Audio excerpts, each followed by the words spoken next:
Hello, everyone. Hello, everyone. My name is Speedy. Welcome to NotSoSpeedRuns. We're here. We're playing some 6 and 20 City of Mist. We are back. We had a couple weeks off because some of our wonderful players were having some health issues, and I'm happy that they are okay and here. And I love you guys. I had a baby. Okay, I just want to come out and say that I pushed a baby out of my butt. I would suspect that your baby would be very beautiful. I just want to say that. I think your baby's going to be very beautiful. Like, was it like a full head of hair, or was it a whole full head of hair and beard? It was Sasquatch. Okay, all right, just making sure. Sasquatch came out my butt. God, thanks for all those hosts, by the way. Everyone coming in. Good to see all you lovely folks up in here. We're just getting started. It's been a hot minute since we've been back, and I'm super excited to be playing again today. So let's go ahead and jump right into it by starting to go around to our cast and having them introduce themselves and their characters again, in case you've forgotten, because it's been a while. Starting as we usually do with Morrigan. Hi guys! Did I unmute? Okay, good, I did. Hi! I'm Metamancer, and I play Morrigan on the show. She is borderline crazy, kind of like me, so it's gonna be real easy to roleplay. Yeah, I'm looking forward to getting back into everything because we left off on an interesting cliffhanger, and Morrigan is currently holding the fate of the party in her hand, which is fantastic, quite literally. So yeah, I'm excited to possibly do evil things. Aren't you always? Speaking of possibly evil things, Trendane. Yes. Hello. I'm a possibly evil thing. My name's Trendane. I am a professional voice actor, which, sometimes I play evil things, like in the BattleTech video. Spoilers. What? Spoilers. Sorry, go ahead. Where I play the villain Santiago Espinosa in the BattleTech game. He's the villain? I'm the villain. Spoilers. We're the villain. I'm playing that game right now, and you just ruined it for me. How Spoilers. far into it are you? How far? I have to start it. And you're not playing. I still don't want spoilers. Well, you're going to learn it in the first 3 minutes of the game, so it's not that big of a spoiler. The first 3 minutes are now ruined. You're Ever. I missed you guys. Yeah, the hospital and pancreatitis and craziness and pain and lots of sleep deprivation because hospitals suck for trying to sleep, and especially when your roommate is a tiny little guy from India who feels that anytime he needs to conduct business on the phone at 2 o'clock in the morning, he has to make sure that everyone on the floor can hear it.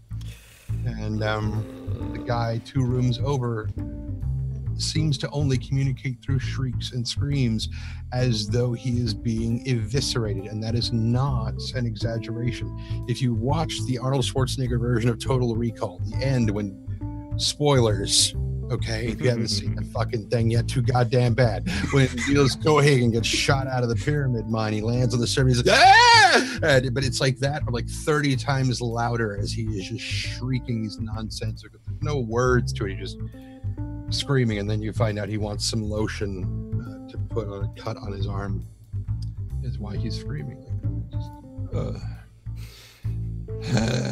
Like, it's okay. Sounds lovely. Try to get some rest. We'll be in 4 hours to take your vitals. And then the other group is like, it's okay, try and get some rest. We'll be in 4 hours to draw some blood. And of course, they're offset by 2 hours each, so you can never sleep for more than 2 hours at a time. Sorry. But I'm glad to be home. And I'm glad to be here. And I'm playing a character named Herbert that people know absolutely fuck all about. So Merry Christmas. Yep. We know more than fuck all. We know that he's made of clay, probably, or dirt. He's a dirt man. He's got to use some lotion. Yeah. Puts the lotion on his skin. Spoilers. Yep. Anyways, speaking of moistness, McLoken. Well, all right. I was a little lost, but now I'll agree. Hi, I'm McLoken. I'm here in full power. This is for the podcast listeners. Hi, I'm playing Johnny today. I'm super excited because he's climbing out of a hole naked. Good. That's where we left off with Johnny. That's fantastic. I'm happy for you. Yeah. GM Johnny, are you shuffling cards right now? Yes. I'm going through some index cards. Oh, okay. Tracking notes, man. Sorry, gosh. You want me to stop tracking notes? I'll put them away now if you like. What kind of GM keeps notes? To be fair, I the quit. look that you just gave. I quit. I take very little notes for my show. With your cast, I'm not surprised. Shouldn't those notes remain? What is that? Shouldn't those Nothing, notes Luke. Nothing. Those notes should remain in some sort of order, shouldn't they? You shouldn't be shuffling them around. That's very true. It's true. Look, you don't take notes. I take notes, but make them random. That's how we get these great shows. Oh, so do you go like you're like sitting there and you're like, this is a good note for the show. I have to buy milk, and then you're like, and you get to that point, and you're like, I need to buy some milk, and then you're like, and now Thor shows up, and you're like, that's what buy milk means. It's all coded. It makes perfect sense. Man. How did I not know that? It's all clear now. You've all cleared it up for me. The Johnny's Thor, beautiful god of milk. milk and thunder. Anyways, as for me, I'm Speedy, the guy who runs this channel or whatever. You may have not seen me for the past few days because I just started a new job and stuff, and so that's what I've been up to. I'm playing as Giovanni, our wonderful bartender character, who has encountered someone from his past recently. And to explain a little bit more about that, how about we just turn things over to our wonderful MC, VideoStoreCowboy, to take it away. Tell us where we left off, because it's been a while. Remind all these lovely people who may have forgotten, like me, and yeah, get us going. You think I know where we left off? Are you serious? Really? I don't remember. It was hope like so. 2 weeks ago. Let's go home. You're the one with notes, man. Yeah, right? I remember Johnny, and I took no notes. Well, that's because you're a player and you're supposed to remember where your character is. God damn it! So before we get started, I just want to say welcome back, Trend. I'm glad to see that you're up and around and being healthy. Healthier. Okay. Yeah, right. Okay. Healthier. Okay. All right. Yeah. All right. So let's get started. Previously on. I just said that, but sure. Well, you know, I was taking a moment and saying hello to Trent officially on screen because I haven't seen him like in a while. I'm sorry, gosh. I mean, I guess you can say hi to Trent on screen, but not to me or anything else. You haven't seen the rest of us in just as long. But, it's fine. Well, technically, it's Loke that I haven't spoken to at all in the last 2 weeks, so I should be talking to him more than anybody else. But anyways, I'm working at a job. That's pretty much it. Also, for the record, those of you who are watching in chat, let me know if audio levels are good, if you can hear us and the music and everything at decent levels, because I've been having audio problems today, and I just want to make sure everything is fine before we get started and realize later that everything sounds terrible. Should we all do a test then? Nah. Are you sure? Nah. Okay. People have been paying attention this long. What? I don't know. What? I haven't been paying attention. All right, let's get started. You don't need to pay attention. How could this happen? This isn't what we pay you for, Johnny. I get paid for this? What? I was about to Oh, say. just shit. You weren't supposed to be told that. Anyways. It's okay. It'll get donated to charity anyways. All 2 cents of it. All right. Previously on 6 and 20 Metropolis, Johnny decided to pick a fight with some skulls who were picking on a rather interesting individual in the name of Herbert. When that fight goes exceptionally well in Johnny's favor, Herbert is able to make his escape in his Apollo and disappear off into the night, in which we never see him again. And the reason I bring that up is because what happens next, Herbert is not involved at all, guys. So it was really kind of frustrating, but because the character just got introduced. However, guess what? We'll get back to him this week. When Johnny settles up with the skulls and tries to figure out why they were picking on Herbert, Gio decides that he wants to go and explore what was going on with the location of the earthquake, which had been troubling him since it had happened. Morrigan and Johnny decide to follow him into Croft's End, at which point Morrigan invokes an ability when she has a bit of doubt around the resulting circumstances of the situation as they explore the edge of the city and what lies beyond. Gio decides to step outside of the bounds of the city and finds himself drawn into what essentially is some sort of a pit. Johnny helps him, trying to bring him out, throwing him away as he is drawn in by some sort of stone creature that pulls him into an ever falling, or a deep chamber, and he's falling forever. What it seems like, battling these stone creatures who just appear to be jumping, out of the walls and towards him. Morrigan watches in fascination as Gio is still drawn in because he hears the voice of his long lost love, someone who died, ironically, at the same time as an earthquake happened, and he jumps into the pit and finds himself falling as well. Morrigan follows behind, and we eventually see what actually is going on. Gio is being kidnapped or drawn in or hypnotized or something, and he's being drawn to a chamber all the way at the bottom of this long, deep pit, deep into the earth. These stone creatures are conveying Gio to this particular room where he is faced with somebody from his past, but not in the same way that he remembers her. Johnny is currently making his way out of the pit. Morrigan is sort of tracking where Gio is and sort of following along all the time, holding on to the power that allows her to change everything, every circumstance that's happening. And so we're going to fade into Gio in the beginning, or at the bottom of this pit in this room, being faced with a figure kind of walking up to him, speaking with a familiar voice and walking with a familiar stride, but looking almost nothing like he remembers her. Who's in front of you, Gio?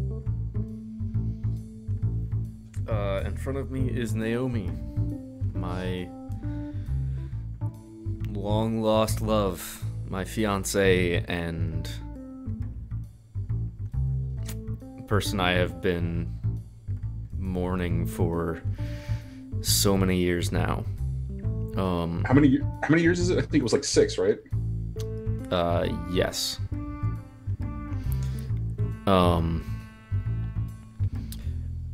And looking at her, there's barely a trace of what I remember her looking like. The facial features are hers still, but some of them are just a little bit exaggerated.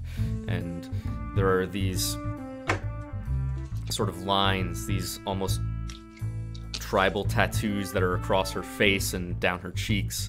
Her hair, once clean and pristine, is now matted, almost rotted in a way. And her eyes, with a slight ring of their usual brown, but behind them just fire, destruction, death. voice almost booming and echoing, with a bassy tremor behind it. Though what resonates at its core is still her. And so as she walks forward and steps into the light that is sort of illuminating around the room as you're kind of taking in this sort of large cavernous space, the ground under you is solid and stone, but there are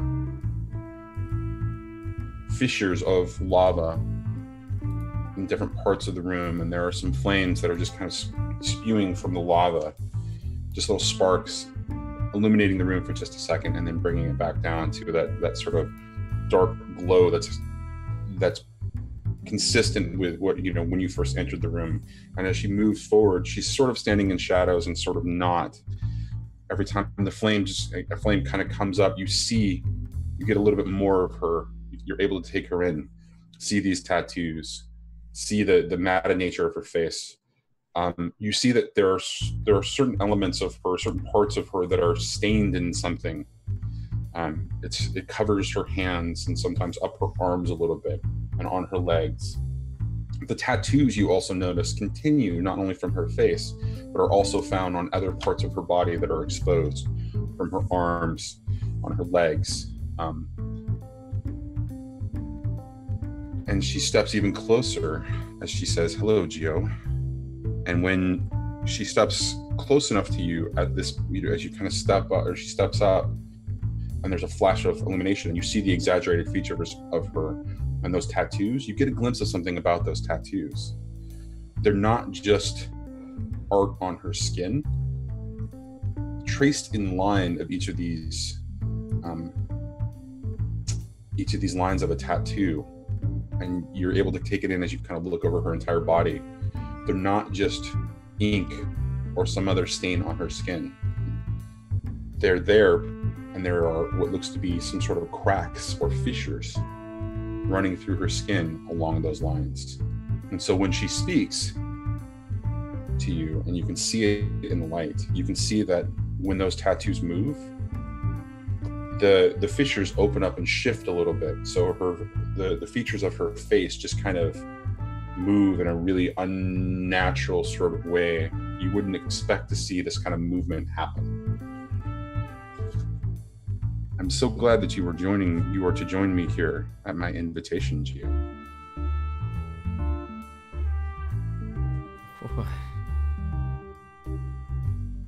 Why?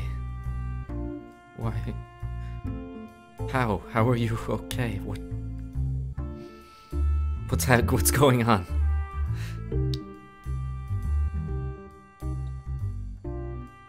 I missed you, Gio. That's what's going on. I needed to see you.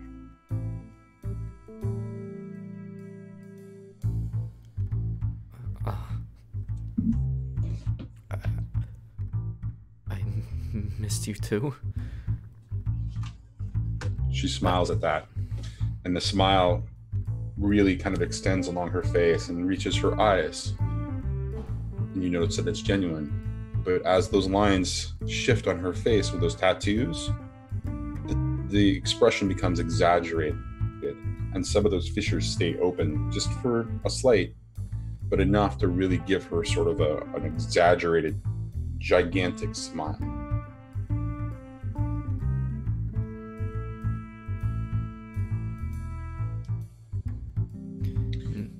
Naomi, is that really you? Yes.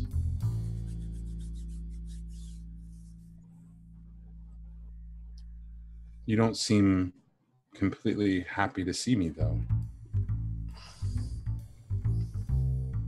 I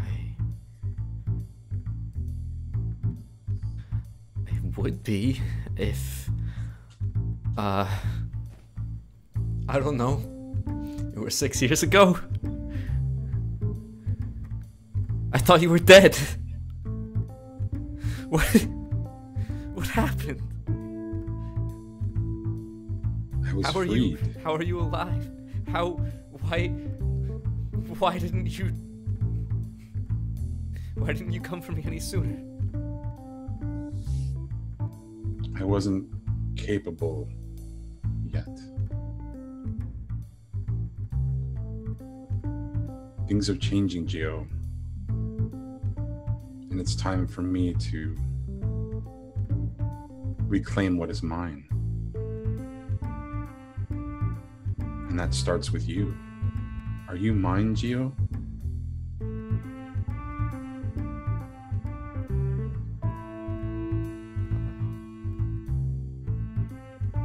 Of course.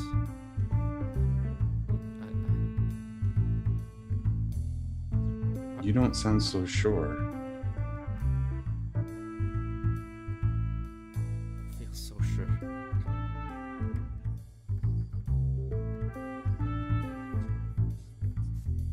What ties to the world do you have that do not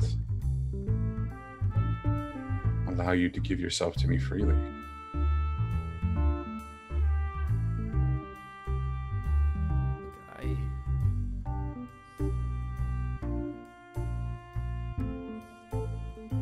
I've made friends.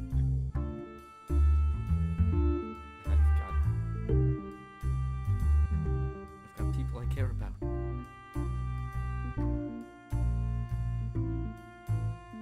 Should meet them sometime. Soon, Gio. Soon. Soon everyone will meet me. Everyone will know our names. You'll be at my side, won't you?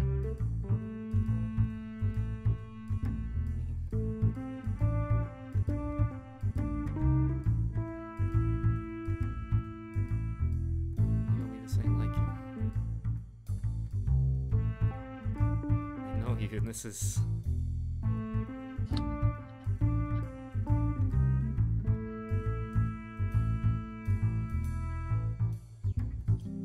Okay, so I'm gonna cut out of this, cut back from this for just a second and ask where Morrigan is, because I know that she was tracking and following Gio. Is she listening to this exchange? If she can, she will. I don't know how safe it is for her there. Like as far as the heat goes, because we were talking about that before. Well, so the heat was incredibly intense at the bottom, but the sort of the pathway, the tunnel that kind of led off from the giant, essentially sinkhole, would have been something that she would have been able to enter. So I assume that she's listening. Okay, then yes, yeah. Okay, all right. I just wanted to kind of sort of set the scene for where Morrigan was if she needed to take action. Right. So she would be able to hear all of this. Okay. And so, Gio, she looks down at you, smile still never leaving her face, and begins to walk slowly around you, kind of taking you in. And as you see her walking and you see her body movement, you notice that the familiar gait that she has, the way that she moves, it's exaggerated and accentuated by the same fissures shifting very slightly as her body moves. But as she begins to walk past you, you notice something else. Her body really isn't just flesh. It looks like, as there's a sort of a flash of light from a flame that just kind of just bursts incredibly bright for a moment and then kind of dies away. You notice that her skin looks as if it's made of stone, a combination of various elements that you would see in, as if it was polished lava stone. And so when she walks and she shifts, these movements, these fissures shift just slightly, giving her an exaggerated or even an unusual sort of gait that adds to that familiar movement that you know of her. And she begins to circle you and she says, "Tell me more about these friends, Gio. Should I trust them?"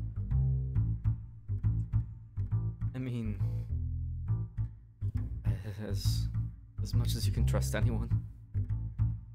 I didn't used to trust them, but no, they're good. There's one of them you definitely either absolutely love her or absolutely hate her, and I cannot for the life of me tell you which.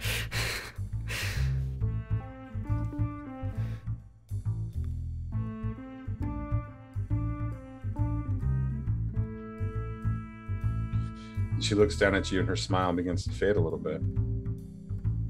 Her? Who is this her you speak of?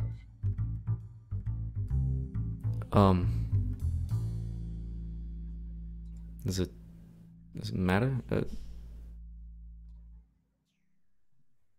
Just a friend. Better than that, Gio. You know that I don't like you speaking to others. Not like us. I want us, Gio. Who is this her that you speak of? What does she mean to you? She's just a friend. I don't know what you're trying to say. Look, this ain't like you. This really ain't. And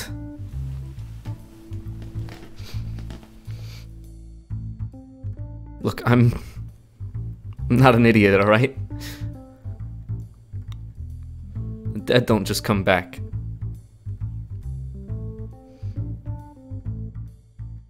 Not Even dead, Gio. I'm right here in front of you.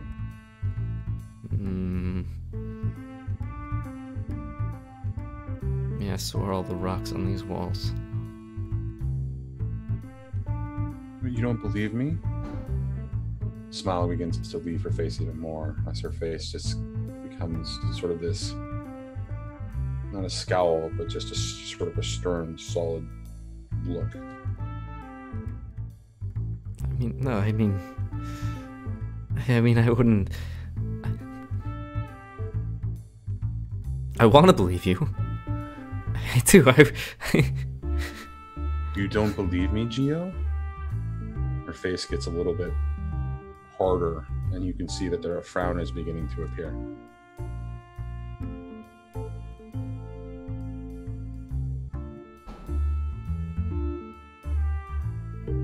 No? You don't trust your eyes and I am here? Well, here. She leans down and moves very slowly to touch your face. Leans in and caresses your left cheek. And as she does this, you feel sort of a coarse sensation on your skin as her fingers are incredibly rough, as if they are sandpaper. But along with that, her fingers are also incredibly cold. This is not Naomi's touch. It's very alien to you. As she brings her hand closer, I bring my hand up to kind of put it on top of hers, and as I sort of feel it, I just grab her hand with as strong of a grip as I can muster and drag it away from my face. And as you do this, and you pull it back, she says, "Don't you love me, Gio? Aren't you devoted to me?" Don't do this. Gio. And her hand stops moving. You can't move it anymore. And you feel it moving back towards your face. And as you're struggling, you can't hold it back. Don't fight me, Gio. Morrigan, you notice that there are a couple of those stone creatures hidden in cavernways or alcoves, sort of moving in a little bit as this exchange is happening. Moving in towards Gio? Moving, just slowly shifting into the room itself, becoming visible, as if they may need to do something. there's definitely intent there. And so Gio, her hand finally finds its way back to your left cheek, and you feel her thumb sort of tracing your cheekbone, or sorry, your cheek here, right under your eye, and it kind of running down along your face and then onto your cheekbone, kind of outlining your jaw. Gio,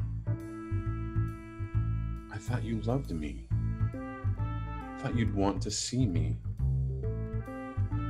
Are you not devoted to me? I did love you. No, I still love Naomi, all right? But you're not her. You're not her. You're not.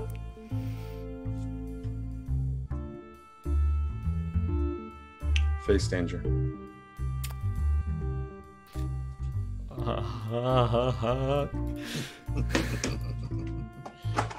You know, it's really too bad Cal's not there. You could probably use that extra assist that you would offer. And then I said,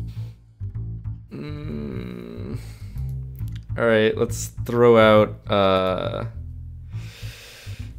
regard for mortality, death defying, and that is about it for power tags.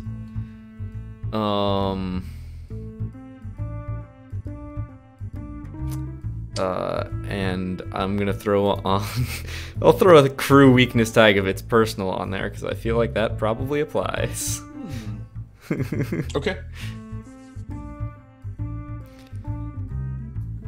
And so what she's doing is, as you're saying this, she's actually grabbing for your throat. So go ahead and roll. Oh, you rolled it. Sorry, mild success. Okay, I missed that. Yeah. Okay, so she grabs for your throat, but you're able to pull back in time as you feel her fingers just kind of scrape along your throat a little bit, coarse with sandpaper. And so you're going to take a tier 1 status of bruised. Okay.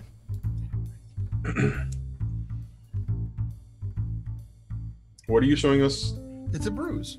A big bruise on my arm. Right there. He's got a boo-boo. Are you going to kiss it for him, Loke? No, he's not. Well, he looked like he was ready to. My Trendane. I guess I'll let the emo music and cry in the corner now. Mm-hmm. Little Smiths, little Morrissey. Yeah, I get that. So yeah, as she like grabs for my throat, I just like push off of her and back away and say, "Fuck off, Cassine."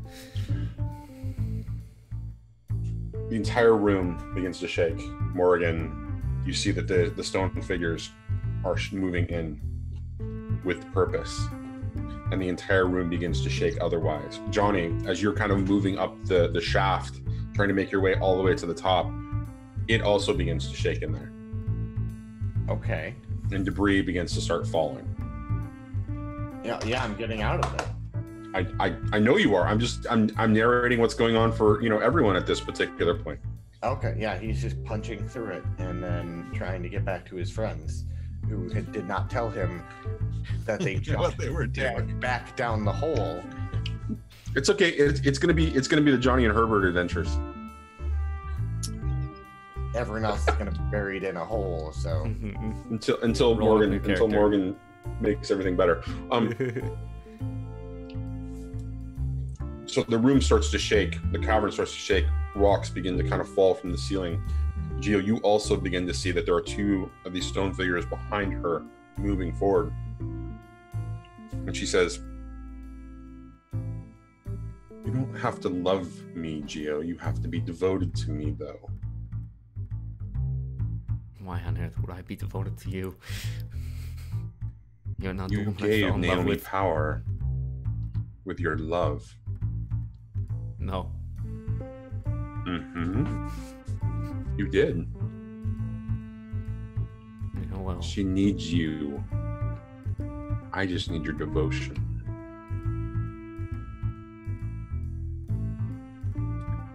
starts with you, Geo. No. You can do this willingly. I'm not doing anything to help you. You're the one who took her from me!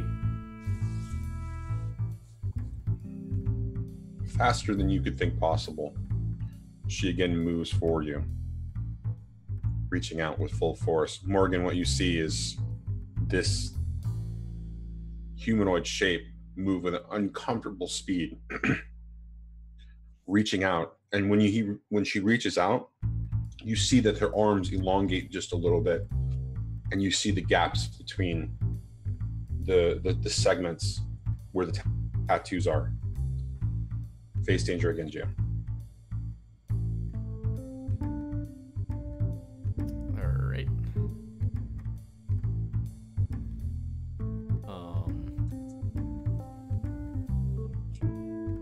Same tags minus the crew tags. I think you can use that once. Minus the crew tag for the weakness. There's going to be a story tag actually in your favor of Angry God. Okay.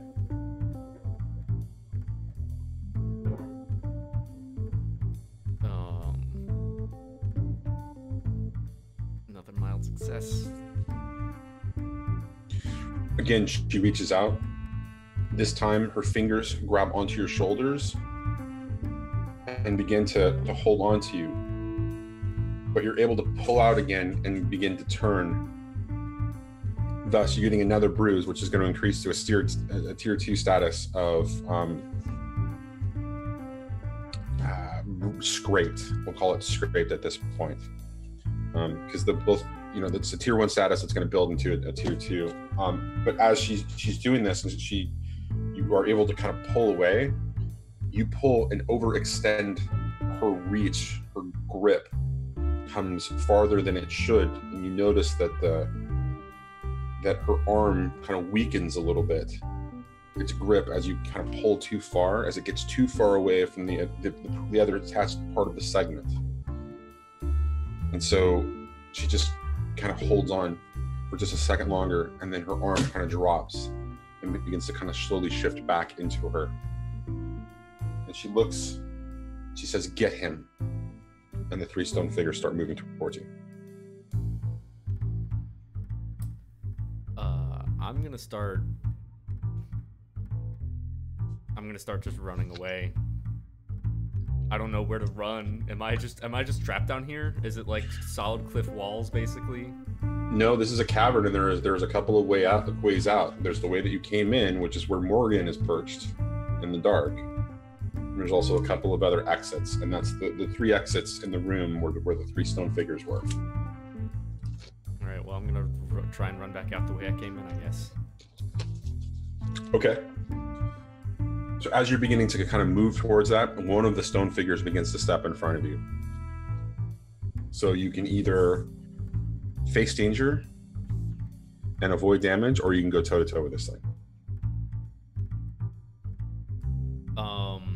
Or you can take a risk and do something else to get out of this situation. I'm not looking to fight this thing. I'm looking to run. Okay. So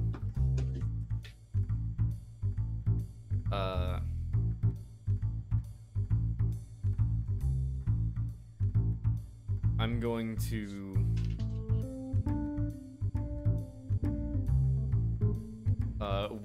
there's like a certain like determination in Geo's eyes as he kind of runs forward, and I'm going to try and face danger, and depending on how this works, I'll decide how to flavor it, but I'm using escape any confinement, death defying, misdirection, regard for mortality, hidden methods and tricks of the trade. So this is a face danger. Yes. Okay. Angry God is still in play. Okay. And that's a plus for me. That is a plus for you, but there's also a minus, which is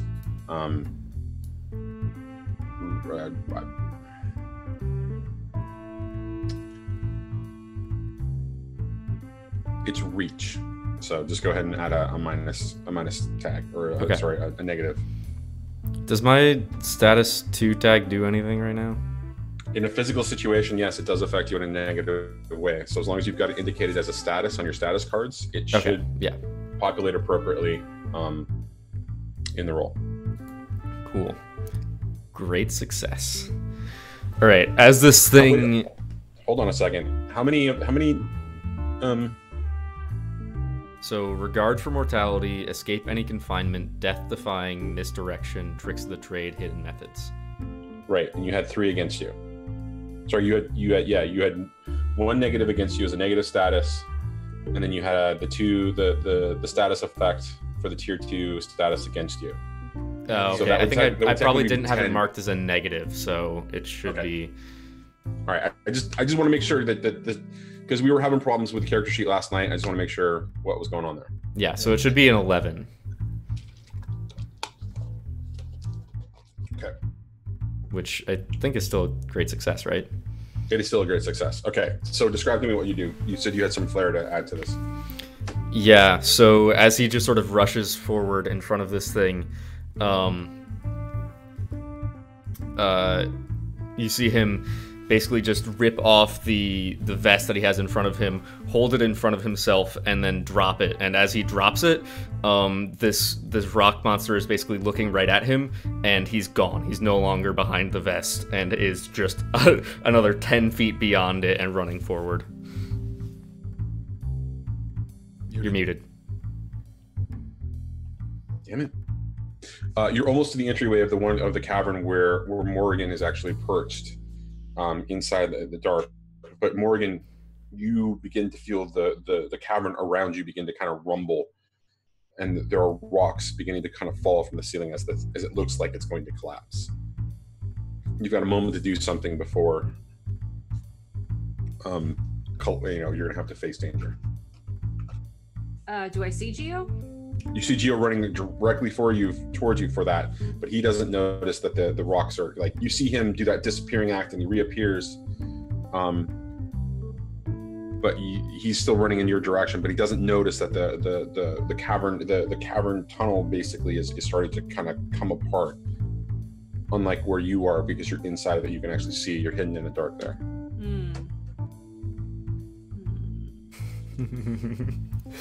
Plans within plans within plans. So tempting. Do something, but don't do what I'm expecting you to do. Do something else first before you use that. No, I know. That's what I'm saying is I'm tempted to do something. But I don't Do know it. what to do. How evil are you gonna get? Is he being pursued by Naomi? The other 2 are starting to pursue him while the one is in front, and she is just sort of standing there back, intent on where he's going. He's just sort of watching. Huh. So many options.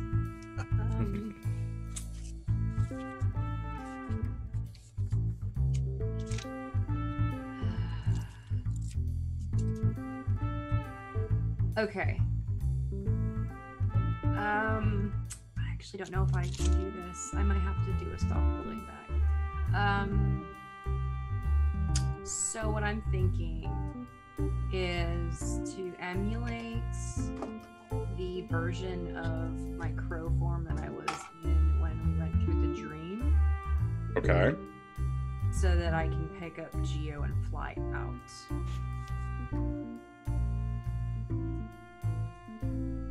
And I'm holding on to my fate thing. Is that really a stop holding back? I think on some level you've already done that, right? I mean, I have done it, but only in a dream. So I don't know if you think. I mean, it could be change the game as well. So. I think stop holding back is something extreme. I don't think that's extreme. Okay. So Yeah, I think it's in the realm of something you've already done on some level or another. Okay. Change the game makes sense to me. Take a risk also makes sense to me. It's true.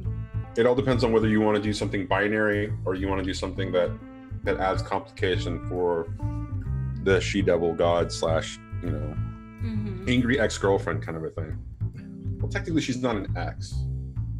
Wait, did Gio date after No. Naomi died? Okay, then she's technically not an ex. I just want to make sure, so I understood. I mean, I think she still qualifies as an ex, and a crazy ex, by the sound of it. So, What do you guys think I should do? Dating advice from Luke. I think you should have ice cream. Butter pecan ice cream. Oh yes, I mean, might. I think you guys can probably get out of there if you roll well. I don't think Gio can make it without Morrigan. I mean, he is an escape artist. It's true. That's also true. That's where my decision making, I have too many options. Morrigan is very curious to see if Gio can get the fuck out of there by himself. But she's also very curious about what happens if he doesn't. So She has the fallback position of the fate thing that she's holding on to. right, no, I know that. That Let I it know. play out. She can still wait and see. Well, yeah, but that's like what she's been doing the whole time. Another thing I could do would be really evil, which I don't know if I want to do. I know You what should you're be thinking. really evil in this case. What? You should be really evil in this case. That's the GM intrusion. For I'm gonna say that you should be really evil in this place because I do have a couple of things that are still up my sleeve in this. Just pick him up, start flying up out of the chasm, and drop him in the lava. That'd be really shitty. No, it'd be really fun. Gio have a good time. It's been a little cold in the city, right? He needs to heat up. He needs anyways. Go for a swim. Know what to do. I've had weeks to think about it, and every single scenario that I've thought of is intriguing. Okay, let me offer this little piece of advice. I want to see the most Morrigan thing. Most Morrigan thing.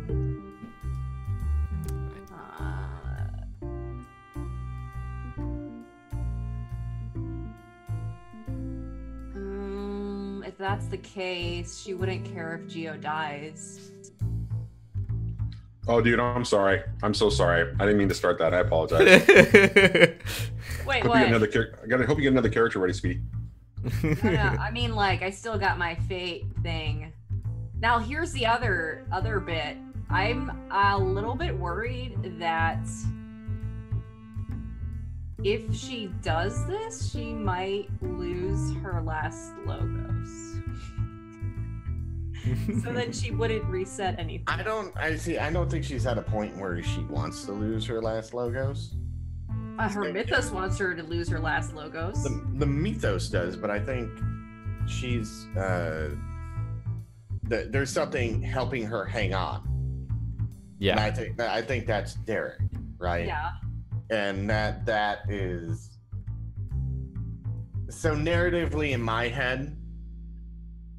From my opinion, I think she would want to hang on to her humanity, but that's just me. I mean, Not the Morrigan. No, but I can sort of agree with that. I can see the war going on inside her and just being like the big portion of her going, screw this, let's just go back to Derek. And then the other side going, yes, let's go back to Derek. And then every time we look in his eyes, we have to know that, I mean, some part of her would have to judge herself based on how he would react, knowing that she did this. Right. That she abandoned someone that she could have potentially saved. And what little of her still cares, I think that's where the decision making would come into play. Right. True. Also true. See, that was one scenario I didn't consider. Shit.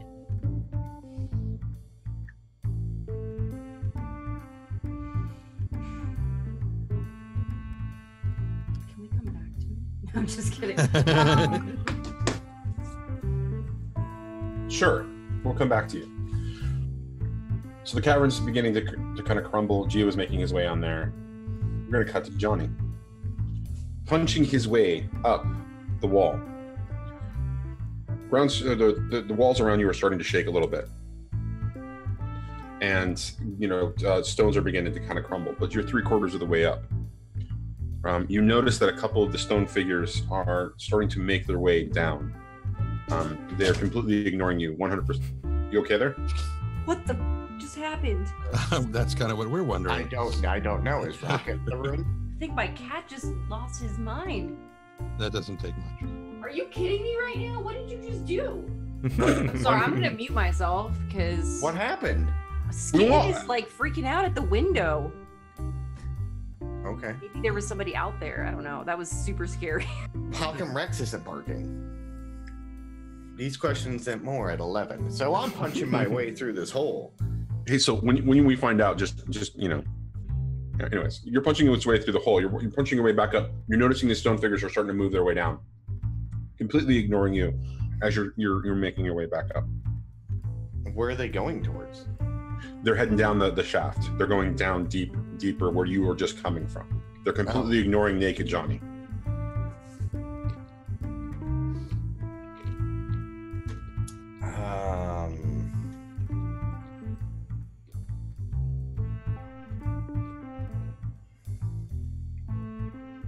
Johnny, remember, Johnny does not know that Gio and Morrigan are both down there. But that's the other thing. Johnny's not the investigative type. I mean, he's not. He doesn't. He is the boy detective. Let's get it right. He is the boy detective, but he doesn't have the vision. Like I think that's like one of his drawbacks is that he doesn't have the best vision in the world, hence glasses.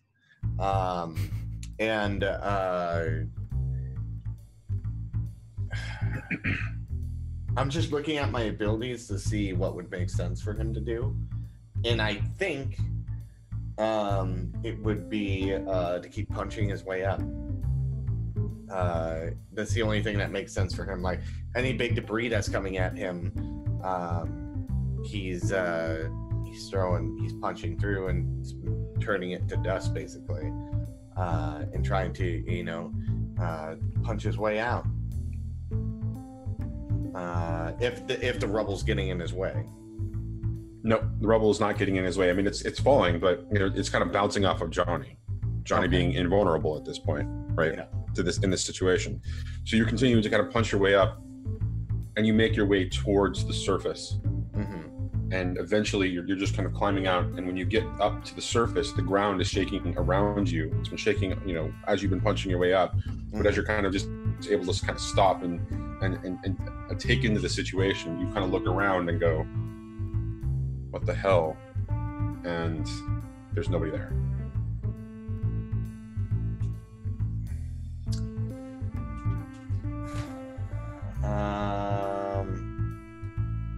So Naked Johnny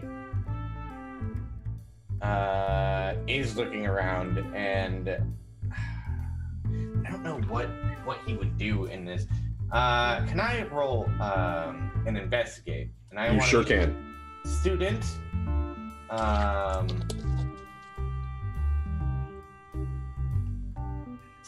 Student's the only thing I really think I can have at this moment in time that I could use. Okay, so what are you attempting to investigate, though? Are you trying to figure out where your friends went? Yeah. Okay. So, investigate with the +1. Is there any minuses to me? No. Not in this particular case. Okay.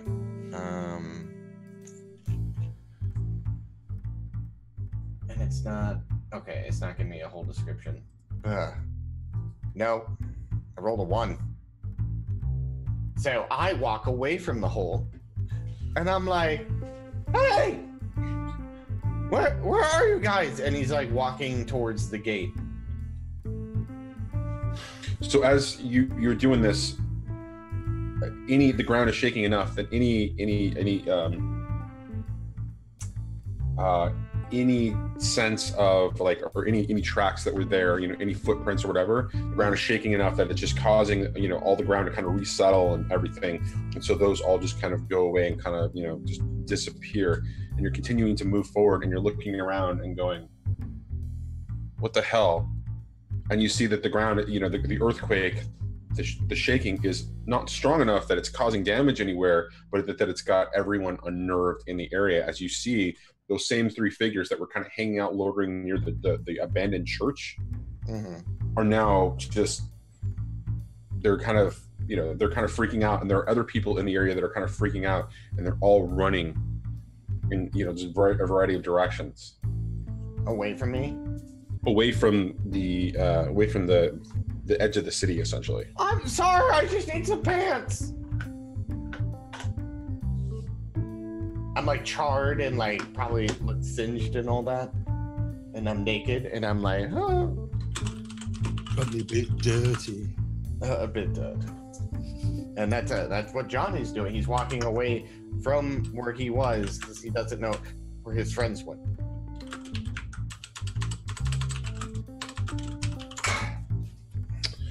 Okay, sorry. So as you're kind of moving forward through this, the ground is shaking. You see that you hear crumbling going on, and behind you, as you see the fissure just sort of beginning to close, the crack beginning to close behind you, where Johnny where you just came through, as if it's just kind of sealing up, and the ground just attaches together, and then you're. Well, as it's sealing up, that's the moment where I want to do one more investigate with the one. No. Okay. Yeah. Go ahead. To see if Johnny can put 2 to 2 together. 2 and 2 is 3, right? So mild success. Okay. So what specifically are you investigating here? Well, Morrigan's car is, I imagine, still in the area. Sure. And that's not gone. Nope. And all the other people are running away, and he did not see them running away. So he looks back at the hole as it's closing, and he's like, no! And he like runs back to the hole, and he starts pushing it open, or trying to prevent the fissure from closing. And he's like basically, like when Captain America's like pulling the helicopter together, except it's different, and it's a naked 17-year-old boy trying to hold open these two things together. And he's like, no! Can you please stop exciting Trent? No, we were doing well. We were doing well up until I said something? No, not you. No, okay. Come on. So you're holding on, and the fissure is kind of closing around you, and you're kind of doing, and that you can feel the ground just sort of pushing towards you, and all of your strength just doesn't feel like it's enough, and so it just pushing and closing, and we're going to cut back to Morrigan. Oh, damn it. Well, we'll finish this, Johnny. We'll finish this, okay? Will we? Yes, we will. Will we? I have a role I want to do. Depends on what Morrigan does. Morrigan, how's it going? It's going really badly. Have you still not decided, even though I give you No, I mean there's a way, there's multiple ways to do that too. I don't know. I am having struggles. Is there enough people in the audience where we want to do a straw poll? 1 or 2? No. Dear God. Give me ones in chat if you want to do a straw poll. Let's see it. I don't know. Guys, this is the worst. This is the best. What are you talking about? I think the struggle is real. Because Morrigan has to live with the decision, even though she can take everything else back, she still knows what she does. Like, that's There's nothing wrong with a haunted Morrigan. No, not at all. No. She's not already haunted by many of her poor decisions and life choices. Okay. I think what she wants to do at this point, I'm gonna fly out of the way of the falling debris so I can be on the other side. Okay. And see if Geo makes it.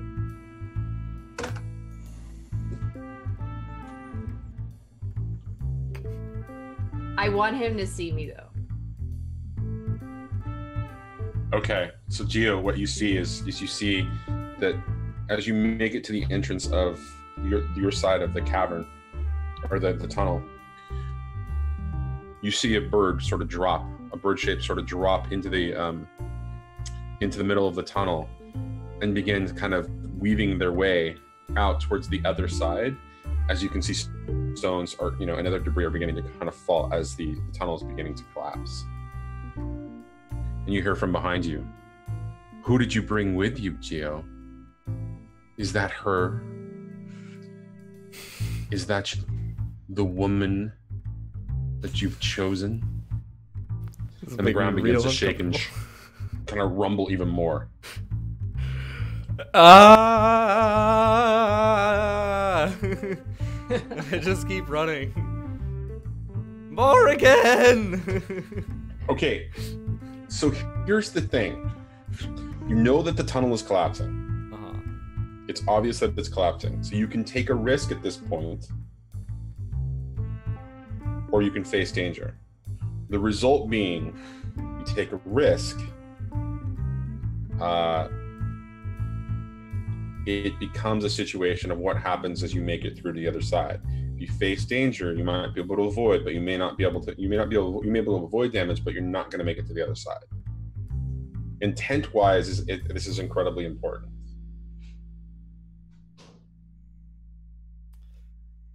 Oh man. Is Gio going all out, balls out kind of a thing, or is this?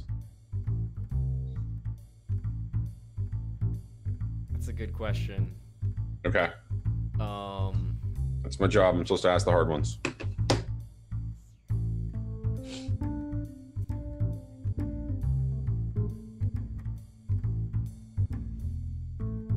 I'm gonna say,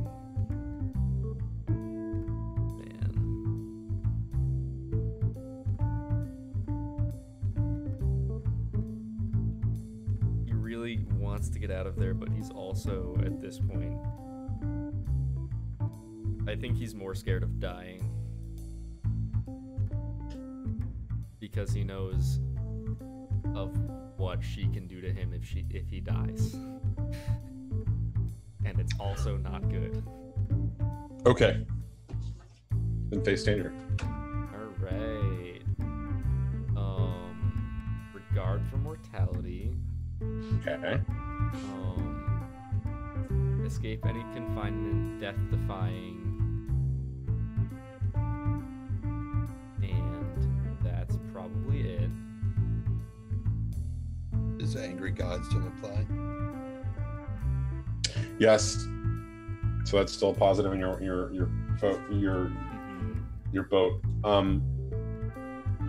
I'm going to take a weakness tag of an empty home. Okay. Because I'm considering the fact that I don't have anything else to go back to there anyways. Damn. What were you gonna say, Meta? I was gonna suggest a story tag. Ooh. Okay. I like this. But Betrayed. Because I left. Because you just straight up left. Yeah, I don't. Yeah. I like it. I like it a lot. I want to suggest it because I like it a lot. up until this point, Gio's put a lot of faith in Morrigan to do the right thing. And seeing her not help might be, I don't know, just a thought. You're right. No, I think it's beautiful. Alright, so that's a negative tier 1 story tag. Yep. Cool. Alright, let's go ahead and roll to face danger. Great success! Wow. With power 0. All right. So you run in, you start dodging the stones coming left and right. You get a little bit way in and you realize that the collapse is imminent. The collapse is happening. Imminent. Thank you. Sorry, I'm not vocabulary. Yeah. All right. Anyways, I'm moving on. Stones are falling, debris is falling kind of left and right. You get partway in, you realize that the collapse is going to happen. the shaking is just from the sides as the things begin to kind of shift in, and then you immediately begin to kind of backtrack and move out and dance around the falling debris as you come back into the entrance, as the last of the tunnel just kind of collapses in on itself, and you are faced with 3 of those figures moving towards you, as you see Naomi smiling again at you as the flames just kind of come up and just dance around. The light seems to get stronger as if the flames are becoming stronger, and she's smiling, but the ground is still sort of shaking. And she says, "She won't be able to leave either, Gio. You both are mine. You will be devoted to me forever." And we're going to cut to Morrigan. So I can't see him anymore, right? Yes, the stone tunnel has collapsed. You can see that there might be other ways to get to it based on that there are a couple of other openings, and you can still smell him because you established that you had some heightened senses where you could actually smell where he was. Can I tell that the above area is closing? No, because it's so far up, you really can't see. You can't see the sunlight that was kind of being shown in, because the heat, or sorry, the lava light, the light from the lava down here is just so strong. So. Okay.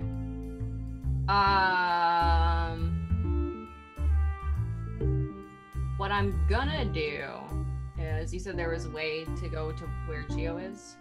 There might be another way. If you go, you can still smell him. There's an airway that's still causing the smell to kind of permeate the area.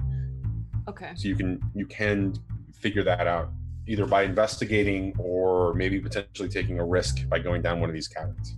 Okay. Or sorry, one of these other tunnels. Then I'm gonna investigate. Okay.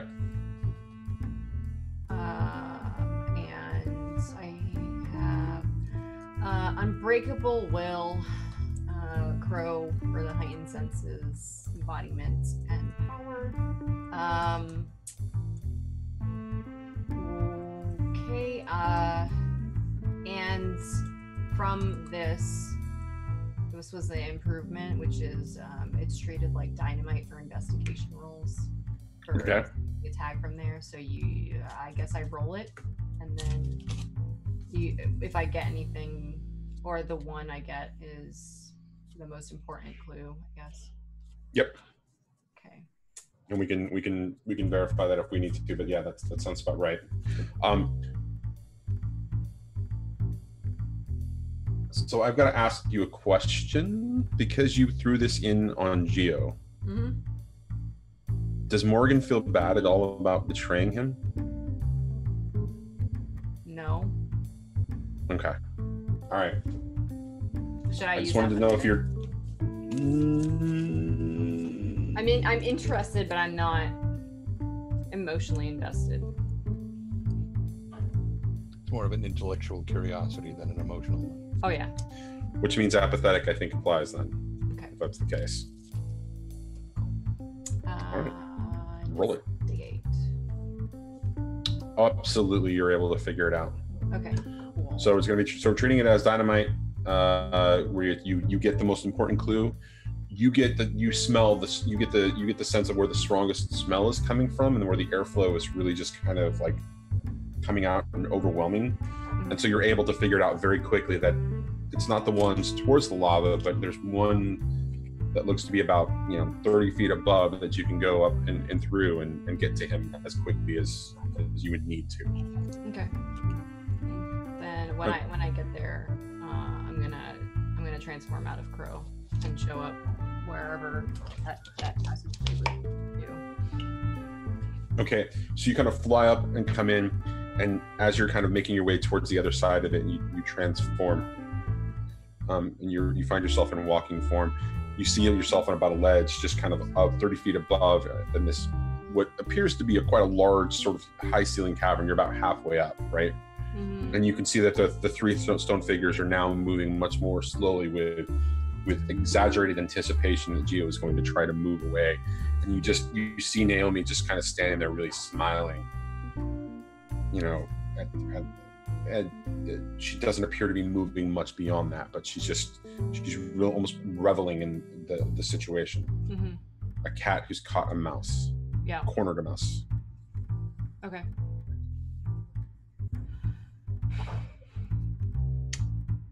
Okay, well, I guess we'll cut back to Johnny then, who's been stewing there for the last 10 minutes as he's just like, yes. So Because what role are you going to do, Johnny? I'm going to stop holding back.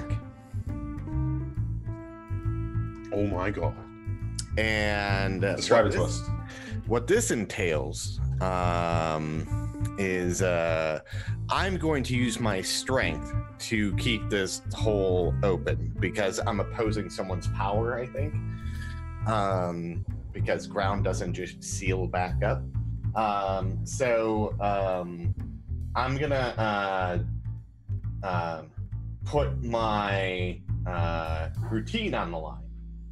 Okay. And because people who I consider family are down in this hole, and I don't know, and it's trying to seal them up, and so he is going to let his mythos out, and he's going to become 25 feet tall.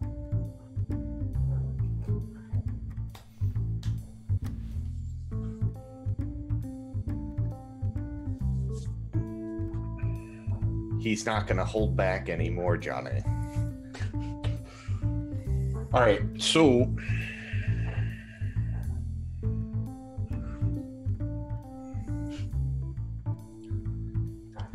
I'm not sure at what scale this actually falls under. It might be ultimate. It might be... What's the one below that? No, turning hold on. back. I'm looking it up right now. I don't have the book. Someone has my book. Yeah, it's not like she's a GM on any other show or anything. Like, right? Yeah, that's it right there. Someone in chat asked, "Does that rip his clothes?" He wasn't wearing any clothes. I'm naked. Yeah, he's naked. Yeah, I know. So His clothes So burned there's off a while ago. significant, no return, and ultimate. Ultimate is Go ahead. no. What were you gonna say? You feel like it's no return? Yeah. Well, so here's the thing about this. This is the first time we're seeing Johnny do anything like this, and it's sort of coming out. So I agree that it's definitely stronger than significant. I'm not sure that it's much more than significant though, because all he's doing is holding open a hole. Yeah. If it's no return, then it would be maybe he's doing this in front of a bunch of people and there's a fight going on. Ultimate to me seems like you would be doing this in a situation where you would be holding back the Kraken. That's the way I'm envisioning this in my head. Ultimately, it's Johnny's choice though, so it's all you, Loke, about what you ultimately want to do.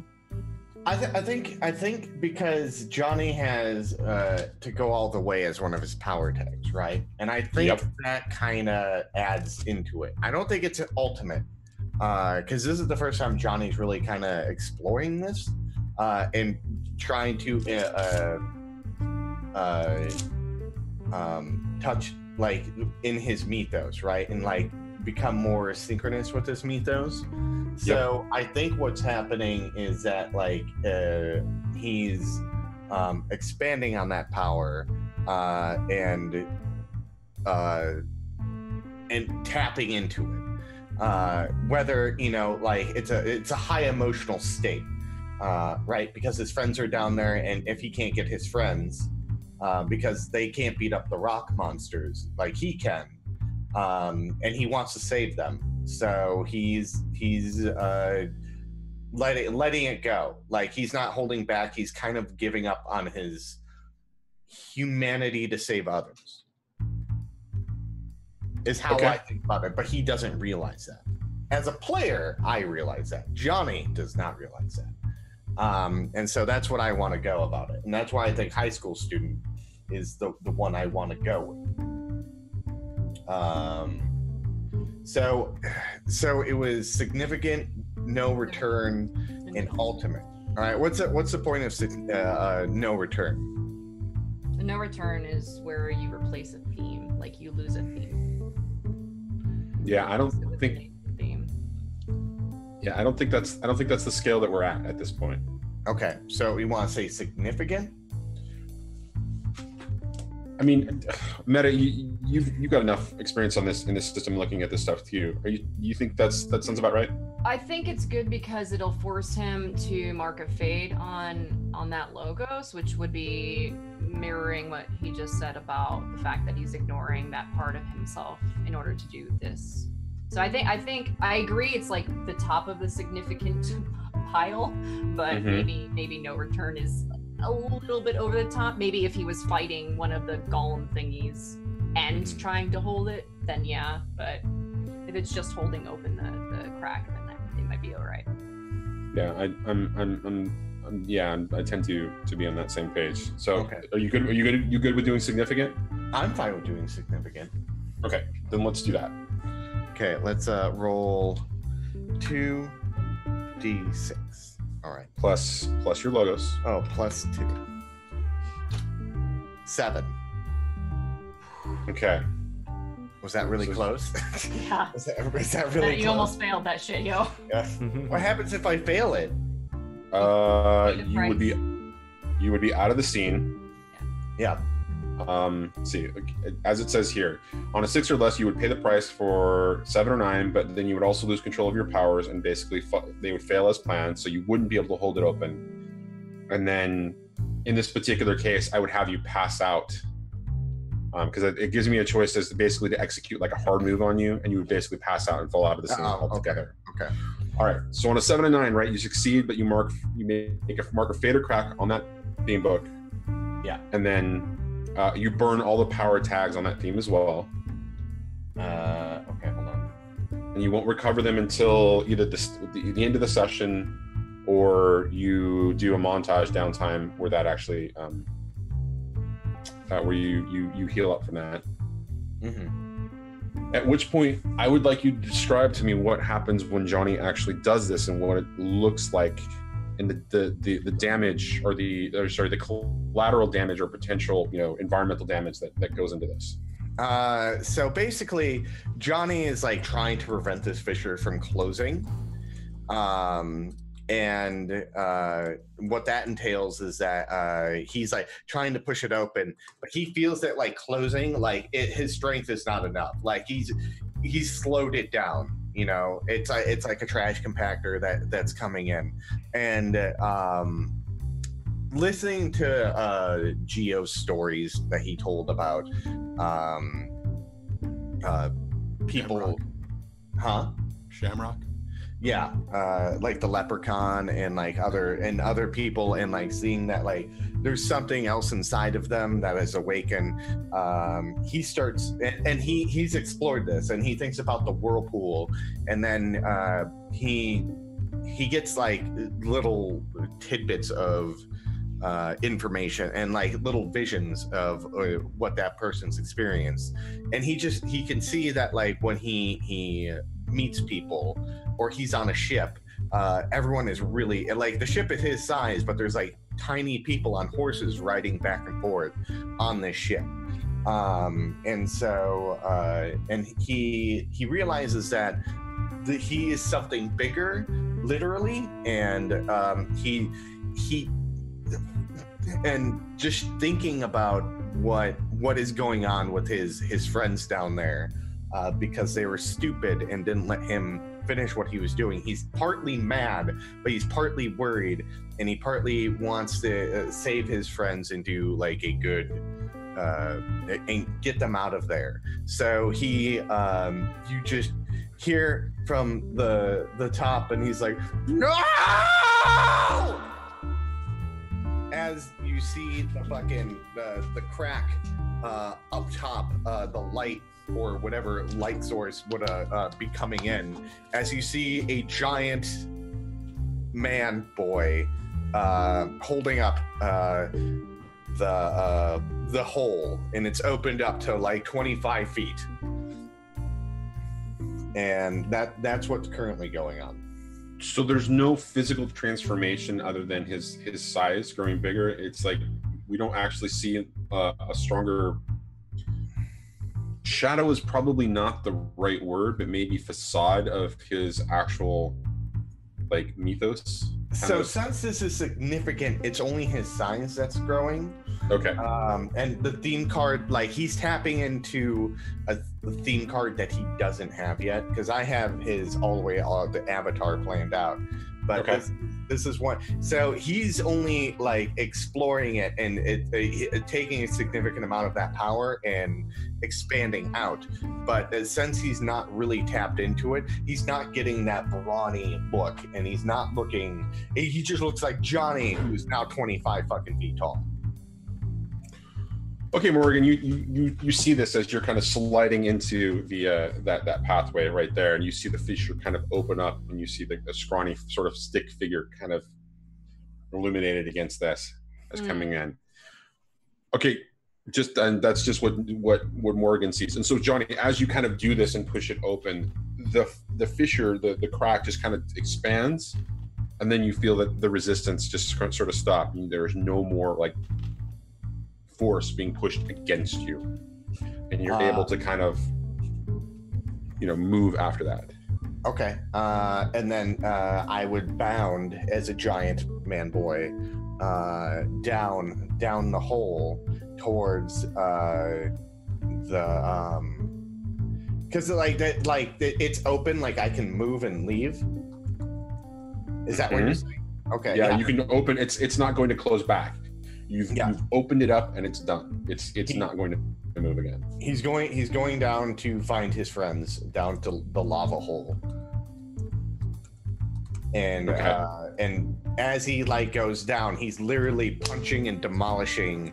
Like he's way stronger than he was before, because now he's got that might of his size behind it, and he's literally pounding the fucking stone things to dust as he's going down, and causing and shaking the sides of the wall as he punches, and he's looking, and as he's punching his way down, looking for Geo and Morrigan, who should be down here because they weren't anywhere else.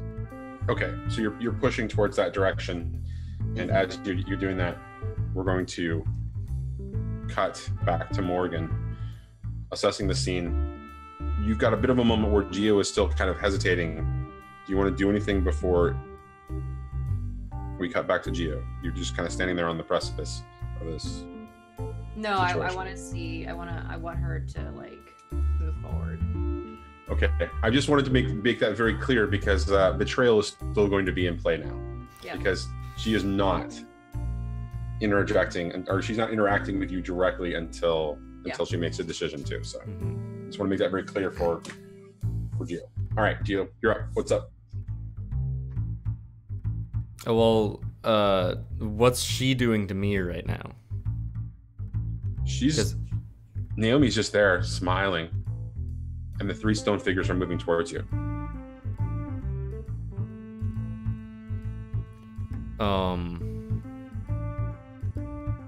Heck.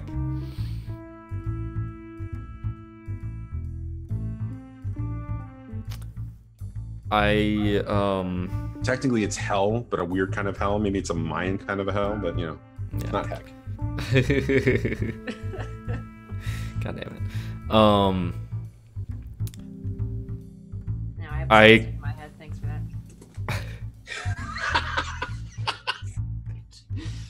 Sorry, go ahead. I look around, just trying to assess the situation a little bit, and I'm seeing very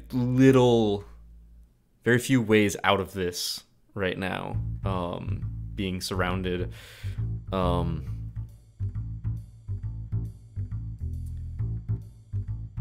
and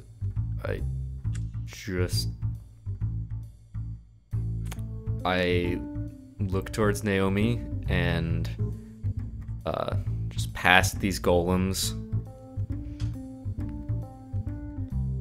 All right. I step forward slowly. You want my devotion? Sorry, go ahead.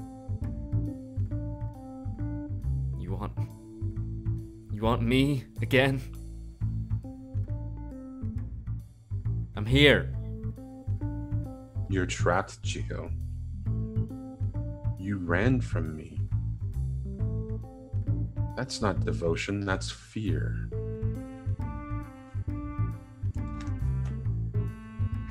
The golems continue to move forward. I'm just steadily walking towards her. You're right. I'm afraid. Terrified, actually. You fucking terrify me. That does not mean that you cannot be devoted to me. Fear and love and devotion are powerful tools.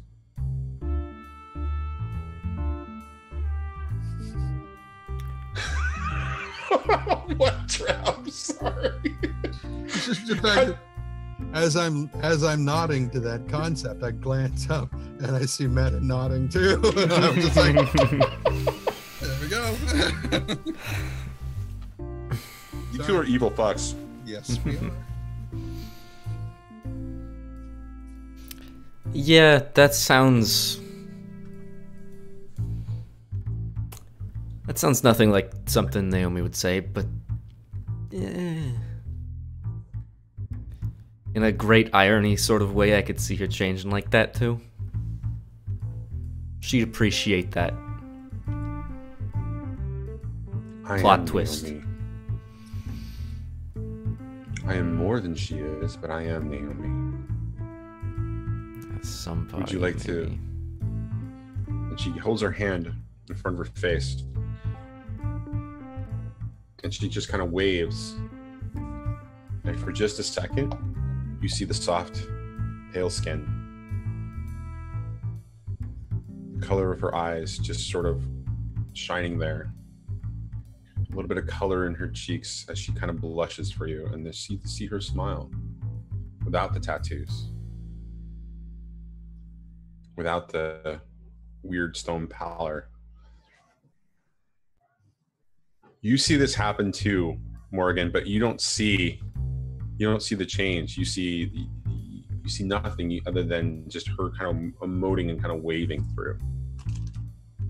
And Gio melting a little bit.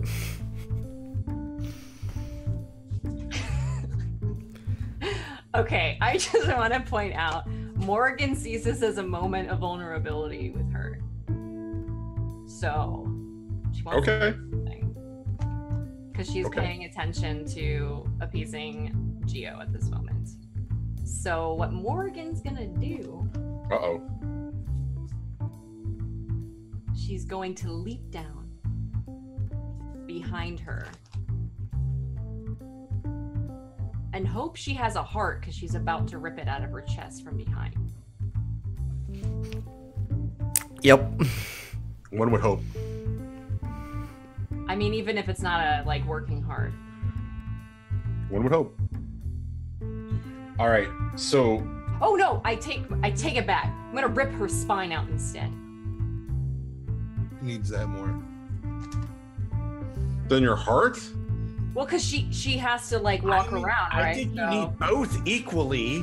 So, I mean, that would be both hands. I don't know. Maybe she can turn her hands into whatever she wants. So, piercing through whatever this thing is. Really, she just wants to just see how to destroy this. Because she likes to do it again in the future. Okay. It seems like whatever is living in this hell is pretty dangerous. So if she can kill this thing, then she can kill what's his face.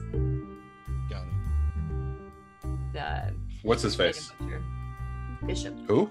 Bishop. Oh, I haven't heard that name in a while. That's a name I haven't heard in a long time. It's the android from Aliens.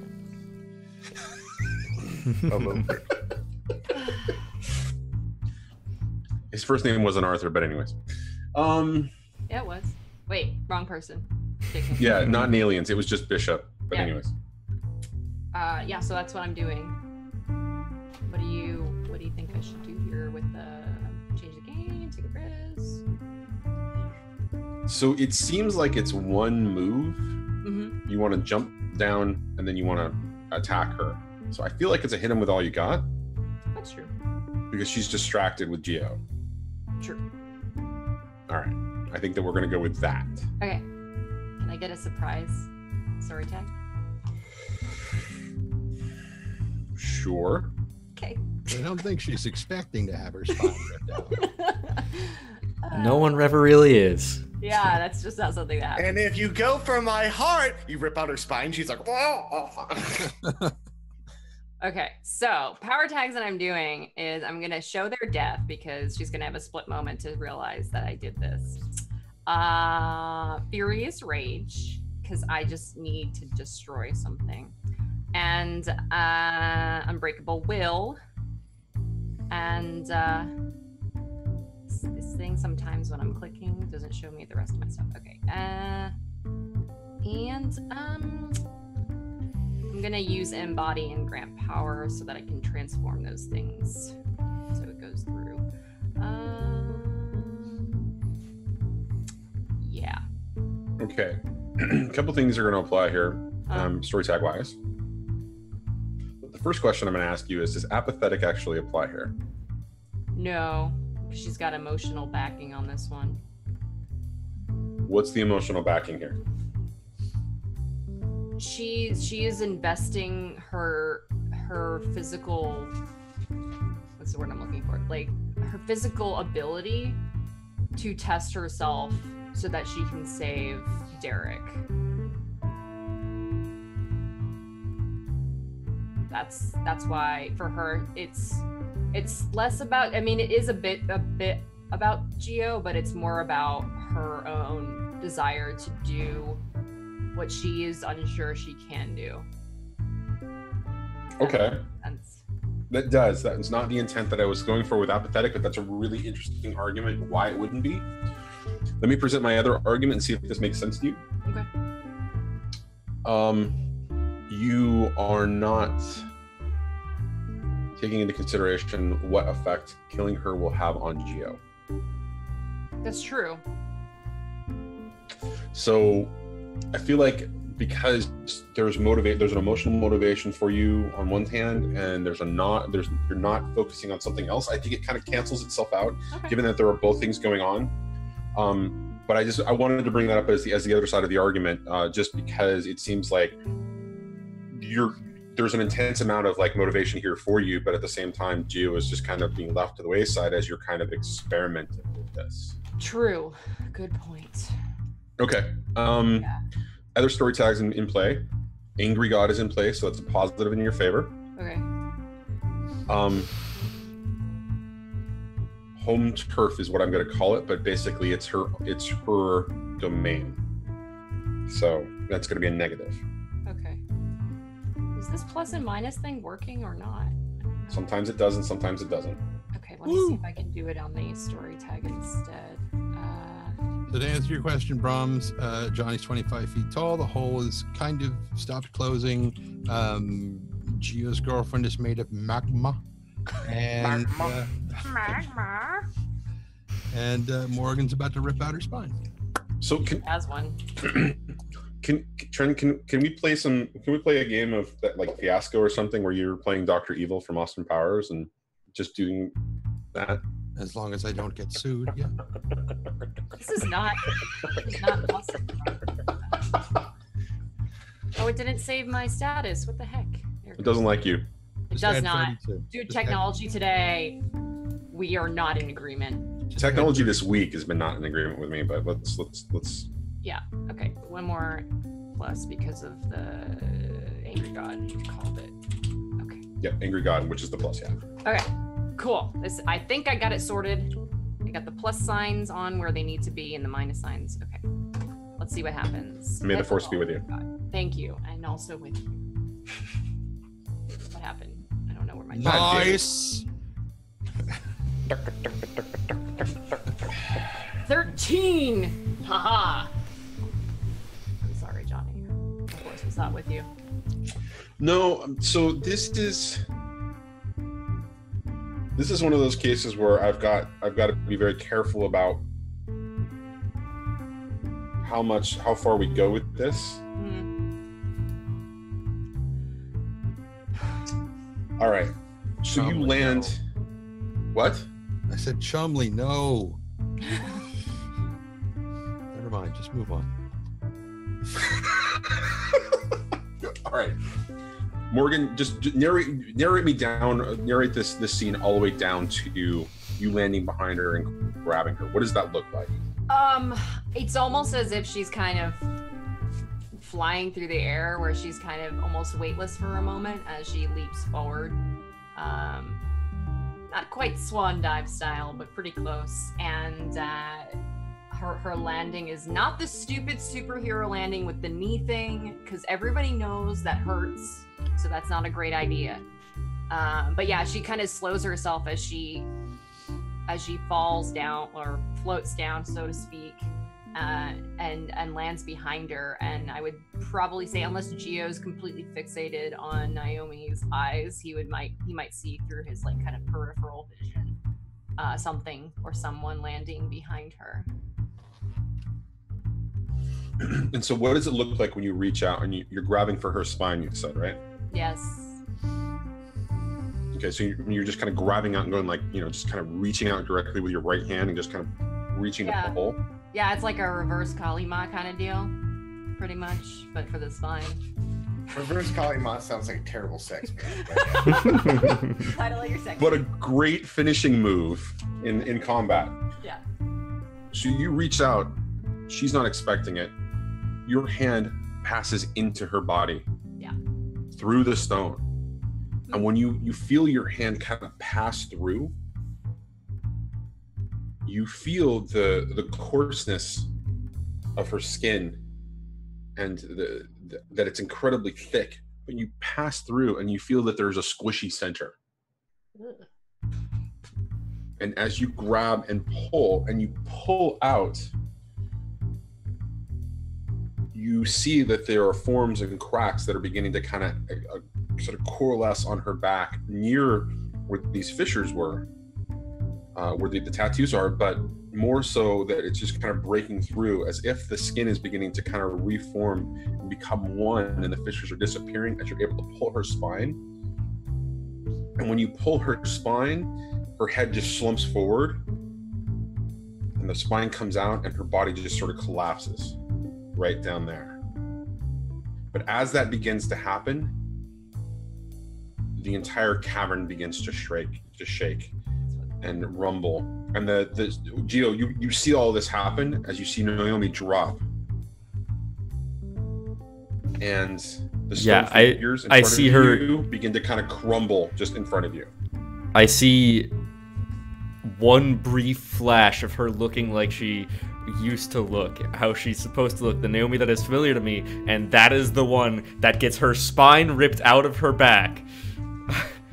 And I get to watch her die all over again. Thank you. In a different way. You're saying. So it's really great. And the way that actually happens then is what you see is you see Naomi's face and she's smiling at you. But the moment that Morrigan reaches in, her eyes go wide. You see the pale face with the slightly colored cheekbones begin to scream, and it disappears as she crumbles. So yeah, she literally just did kill Naomi for you again in some way. Hi, Morrigan. Gio collapses to his knees.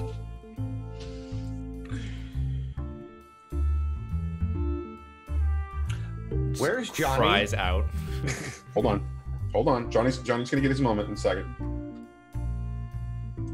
Stone figures kind of crumble. Morrigan, you're holding her spine in your hand. The texture of it is different. It is not made of bone. Muted. Me? Really? I didn't touch anything. Maybe I was too quiet. Let me bring this to my face. Hello. Hello. What is it? Hello. Now? Stone. I look at Gio, who has now collapsed and started crying out like Batman or whatever. Overly dramatic. No! Yeah, I kind of just look at him waiting for him to look up towards me.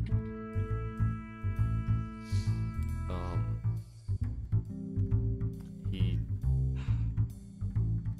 looks up and sees you behind the now collapsed stone form. And he steps up. Morrigan, what the hell did you do? She wasn't Naomi. No. No, she wasn't, but that doesn't give you the right to... And where were you? Let her go.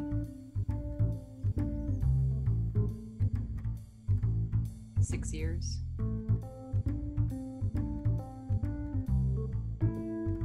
Yeah. 6 years. I finally saw her again. But it wasn't her. Does that matter to you?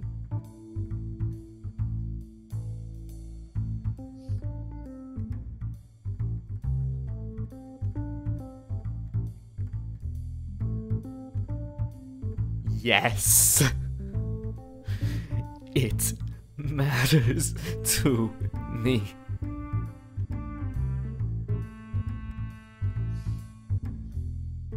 Then you can die down here with her if you want.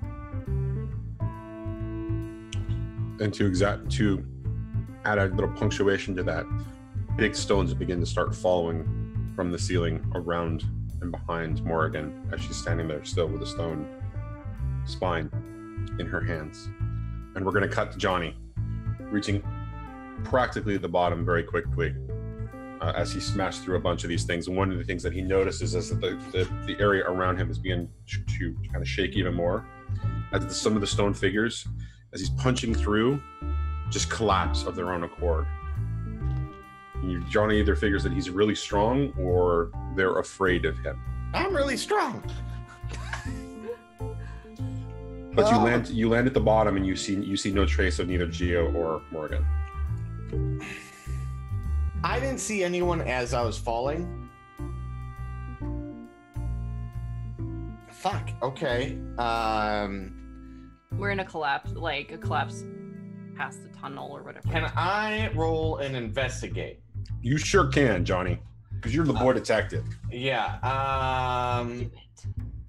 Giant boy detective, the big boy detective. I'm gonna be rolling. He is a big boy detective. He's a big boy. Wait, come on, stop! God damn it, card. Impressive and ultimate fighter with this.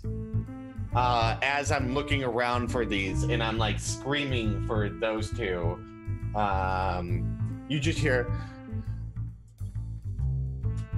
Gio, Morgan! And fucking, let me roll this investigate. Let's do it. 9. What I'm looking for is signs of that they were here or somewhere, or as I'm like bounding up, like looking for side holes maybe they're in, and looking for the stone creatures. Maybe they're amassing somewhere. So you see there's debris and things that are starting to fall around you. And so rather than, kind of have you do the investigate in the normal sense where you're going to spend the clues, I'm just going to tell you what you find. Mm-hmm. You're kind of looking around, assessing the situation, and you see that there was a collapsed tunnel. It's an obviously collapsed tunnel, right off to your right. And above, there's another one that kind of, dips in about 30 feet up. But you see that there's a feather kind of floating down, there. From and from that one, and it gives you an idea that that might potentially where Morrigan was, because it looks like a crow's feather. Okay, you being intimately familiar with crows. Yeah, I start digging into there, like getting giant boulders out, and like I have like one hand like into the wall, and then I'm like scooping out the fucking hole, and looking inside there, and seeing if people are located in there. It's a deep tunnel, and so as you're beginning to dig, you're kind of shifting stuff. More of it's beginning to collapse, but eventually you're able to make your way through. And we're going to cut to the other side of the tunnel. Geo, you're beginning to hear some shifting of stone behind you that sounds different than the stones kind of falling around. Morgan, you're just kind of standing there with the spine in hand.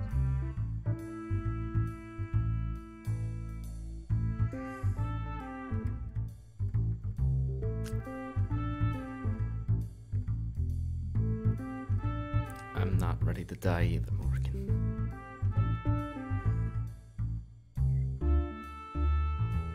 It's not what she would have wanted.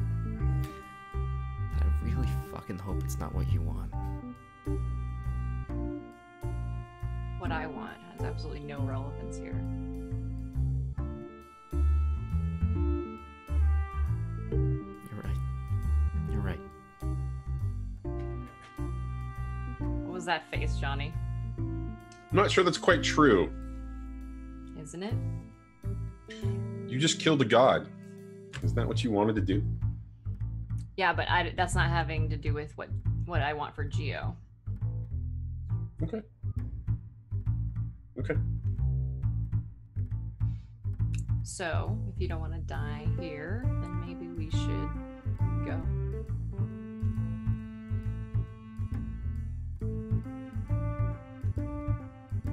Yeah.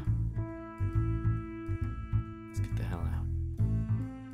Face danger, both of you.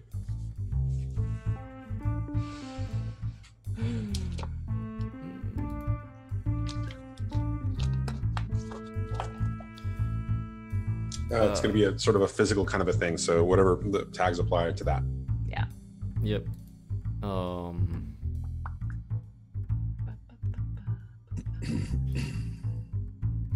I promise we're going to get to trend today. I promise. I know. We're trying. Stop. I'm throwing on weakness tag locked heart and Stop also still the story sexy. tag betrayed and everything is awful. Don't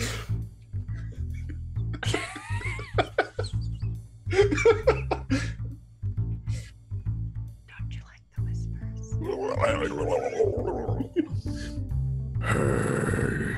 That's not whispering at all.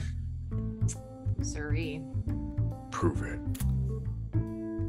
Wow. Okay, so how did you wait a minute. Okay, how did you get negative tower tags there, buddy? I have a negative status tag. I have -2 status tag and -1 story tag. Okay, I just wanted to make sure I understood where you were coming from that. Yep, and a weakness tag and only 3 power tags. Holy shit. So, Morrigan, Yes. you see the stones, or you see stones and debris beginning to kind of fall, and you kind of, are able to kind of jump out of the way and kind of weave around and do this little sort of dance. You don't really take any damage, although you see your way beginning to be impeded for you to easily escape out of this. Geo, on the other hand, moves a little too late, and stones begin to kind of fall, and one kind of lands, on one of his legs as he's just trying to get up, and it crushes his leg. Yikes. And Geo, what you're going to take is a tier 3, which is going to supersede your scratched to broken leg. Tier 3 broken leg.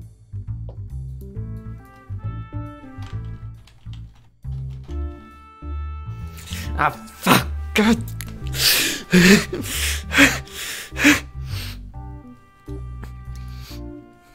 He looks up at Morrigan. Yeah.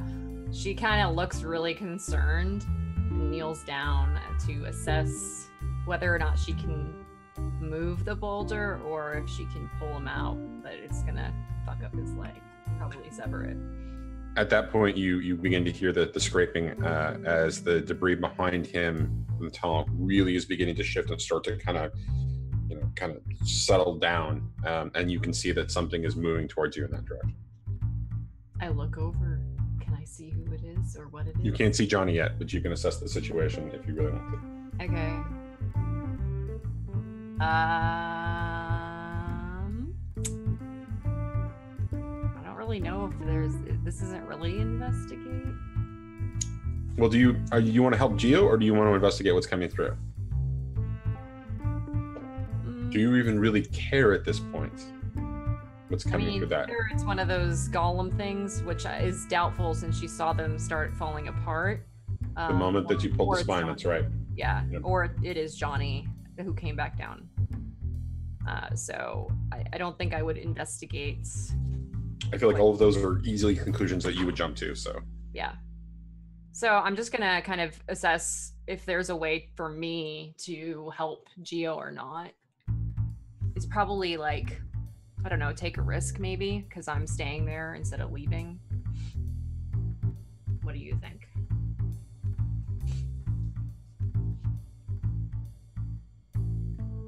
I don't think this is even actually a role. I think that Morrigan could actually, she knows that she could do it.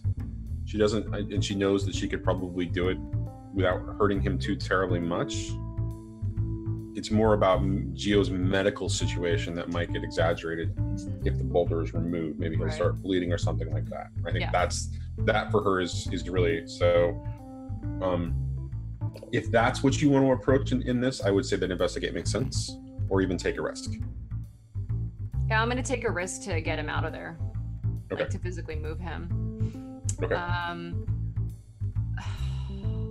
Probably unbreakable will. I'm gonna give myself the extra power and strength to move him, and then I think that's probably it. Cause yeah, there's not really she's generally not very much into getting herself involved physically like that with helping people. So. Okay. Yeah, I think that's. Does apathetic apply?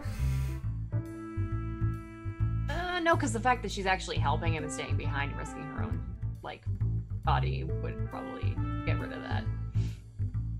So okay. Well, wait a minute. Hold on a second. Does she even believe that she's at risk at this point? Okay, no. So I think that's still a little apathetic, right? Yeah. Okay. Fine. That's fine. And Killer's right. We all need to remember that Johnny is a big, naked, 25-foot tall guy. Yeah. Just saying. Well, Morrigan doesn't know that, so. All right, taking a risk. Wow, I missed. That was great. Sorry, Gio. Describe to me what that's going to look like when you fail. I probably sever like the femoral artery or like vein or something like that when I pull him. Okay, the boulder shifts in such a way that it actually goes over him a little bit more, crushing more of his leg, and that's when the blood begins to flow as Johnny makes his way, pushing through behind, and just kind of, debrising his way, kind of digging his way through, and just kind of emerging as this 25-foot tall, naked boy. 5-foot Johnny face comes out of the So proportionally, how would be the other parts of him, Trent? Oh, I don't think we want to talk about that right now. Please don't. Please don't. He doesn't follow the superhero. 17 years old. 17 years old. Imagination. 17 is consensual in most states, if I remember Are we correctly. having the Mallrats conversation? Imagination. No. Magical. We're not having Yes. the conversation at all. We're totally having the conversation. No, what I'm talking about is simple comic book proportions. I'm talking about how, a standard comic book, superhero is, I think, 5 heads tall. Thing. So, a 5-foot, probably wouldn't be a 5-foot Johnny face because he's not superhero proportions normally. Anyway, never mind. Move on. I was just going to say, go ahead. For Gio after you're done. I was just going to make another bad joke about how proportions never made sense in comic books anyways, because women were always drawn out of proportion. It was ridiculous. So, going back to the moment at hand, Gio was beginning to bleed out, and he started to feel a little bit cold as he's starting to bleed out. And go ahead, Morgan. This is actually a out of character question for Speedy. How horrible would it be for you as a player if Gio didn't experience what he did with Naomi? I as a player am fine either way. Okay. I just want to make sure because I had my personal issues with not having experienced what I did with Derek. That's why I wanted to. Right. I wanted to, respect your boundaries there. Yeah. Okay. Hold on a second. This is something I was prepared for, so. Let me clarify this a little bit. You and I were actually supposed to talk about it prior to this show, and we didn't get a chance to. Yeah. I did speak to Gio. I did speak to Speedy at length about this, and we knew that this was an option on the table. we had already talked about what would happen if that would be the case and how these events would still come into play. Yeah. Okay, so that is on the table. That's Don't okay. don't be afraid, of affecting the game in that way too, along with affecting his character. Yeah. So. I mean, I had already figured out both options for myself, so that's why I wanted to ask Speedy, because we didn't have a chance to talk. Mhm. So, okay. Do I see Johnny at this point? Oh yeah, Okay. he's 20'5" tall. He's 25 feet tall and naked. So what Morrigan... Ow! Human ears? Yeah. Okay, so Morgan kind of looks at Johnny and she's got a grin on her face as she closes her eyes and basically pushes the button, so to speak. All right. I'm going to narrate this scene a little bit, and then I'm going to pass it over to Meta and let you narrate what happens after that. Mm-hmm. And that'll make sense the way I narrate this scene.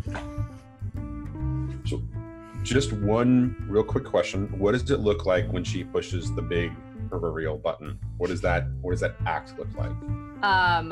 I would say probably Johnny and Geo, although Geo's not in a great state, but he would see what look like the form of crow wings start to emerge from her back as she kind of like envelopes herself with these wings. And there's almost like this light that comes out of her as she does this. So for Geo, you're dying right now. Your body is bleeding out. You're beginning to feel cold. Are your eyes open, or are they closed? Naomi is dead. Good point. There was a point a moment ago when Gio was looking up to Morrigan for help, and a very long moment of doubt whether she would try and save him at all. And Yeah, because you felt betrayed. yeah. And so he watched almost spitefully as she actually helped him despite what she had done before.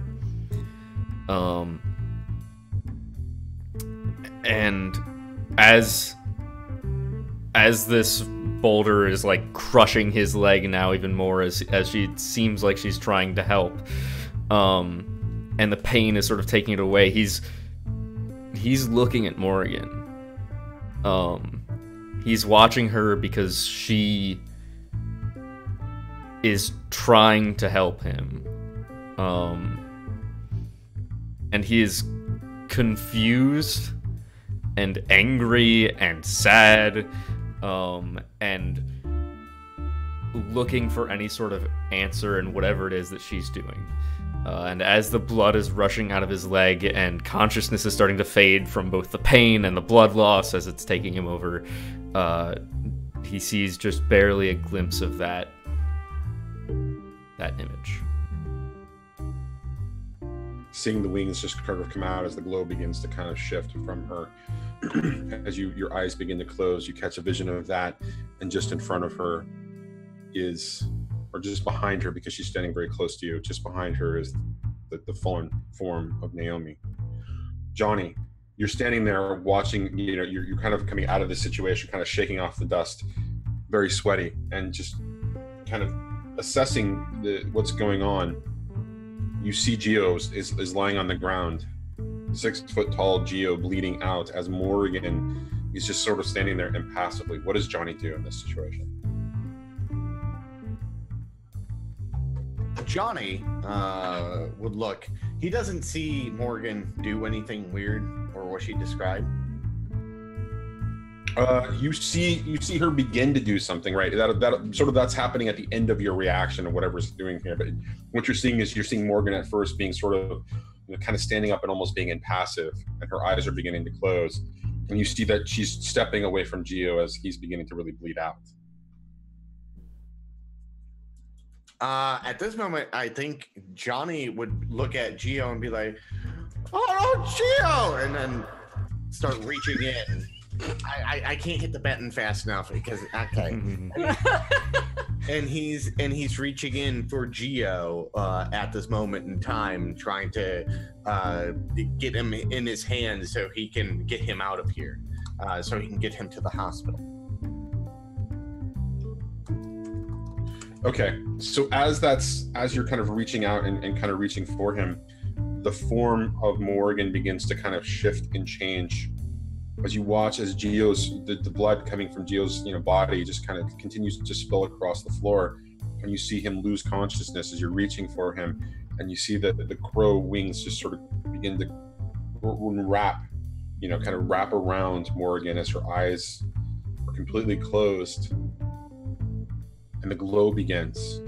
And it's on you, Meta. Take us back. Okay. So yeah, the glow almost it's like that blinding light as it flashes back to where they are not yet at the boundary, where they kind of almost just arrive to the first, I guess it was the tower? Guard towers. The guard towers. Yeah, where they arrive there.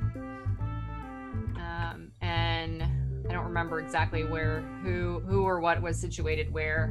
So, but really what happens is Morrigan, when she arrives back, has like this like relieving like sigh almost. And then she takes another deep breath and watches Gio. Okay, so I have one question for you, and then I'm going to take over the scene for just a second to illustrate what everybody else sees going on in the scene.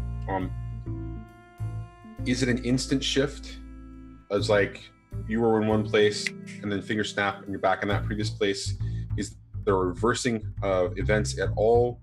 Is there sort of like this blurring of the lines between one scene or the other? I mean, what does the transition look like, or is it just instant? Is it almost like an edited cut between one scene and the next, or is there a shift, a blurring, or a fade, or a Star Wars cross wipe? I mean, what does that look like? I think that the light, when it kind of finally fully blasts, then that moment after is where the light clears. It's like looking up into the sun after having your eyes closed for a really long time. Okay. All right. And so as that kind of that effect begins to kind of diminish, and Morrigan is taking her deep breath,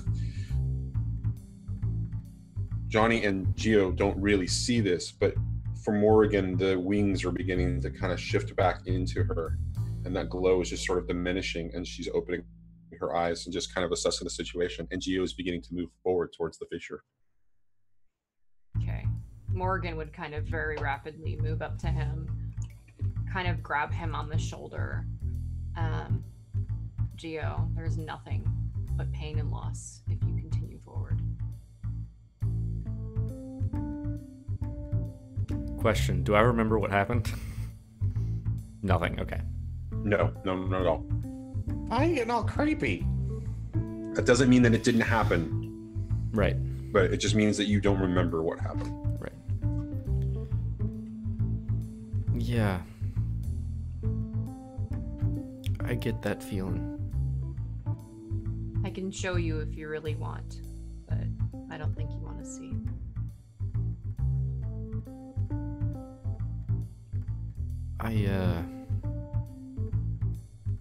I feel like I know.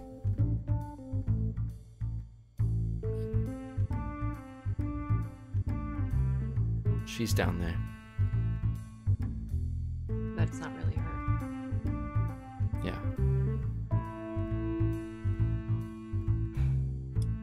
What?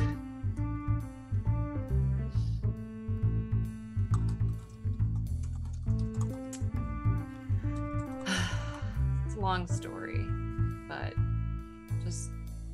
Please enlighten me, because we've only been here 5 minutes.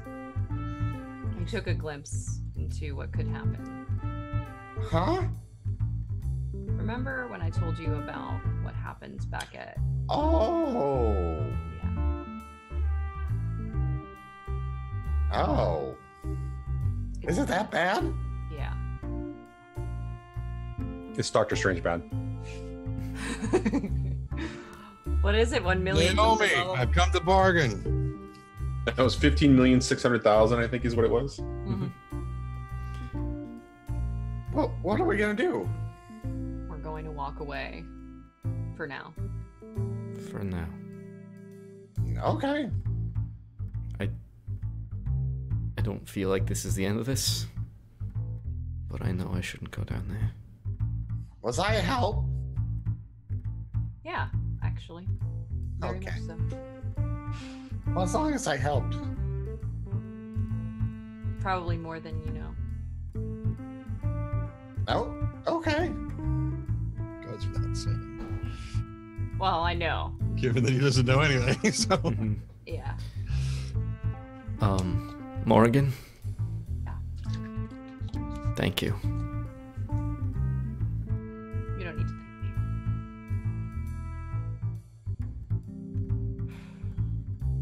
me. No, you...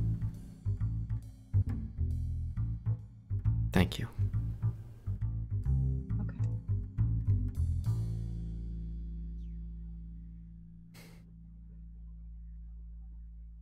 Well, do you guys want to go talk some gang members? If we're not going to do this, I was thinking maybe you need some lunch. it's the evening time, isn't it? I don't think it was nighttime yet, was it? 'Cause we had left the middle of the shopping area. It was Oh, like it was it's like 1 or 2 o'clock in the Yeah. afternoon at this point. I thought in my head it was nighttime the whole time. It's like always nighttime for us. Yeah. Sure. I guess I don't have that meeting until later, so. Good. Let's go. Well, we know where the earthquakes are happening. Yeah. Yep. Where do you guys want to go eat? You want to go to the diner again? I mean, I was just there this morning. Okay. What are you in the mood What's for? in For the cuisine? What, the old district we're in? What kind We're of in- food Quarter. over here? Crossing, there's not really Crossing? there's not really any good food options for Johnny. There's no smokehouse like barbecue areas. Oh, no, listen. It's a slum in a But there is a damn dilapidated good area. shack where you can get real tacos.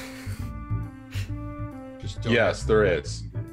Okay. I know there's tacos here. I want lots of tacos. Great. Like bags of Clear them out. That's fine.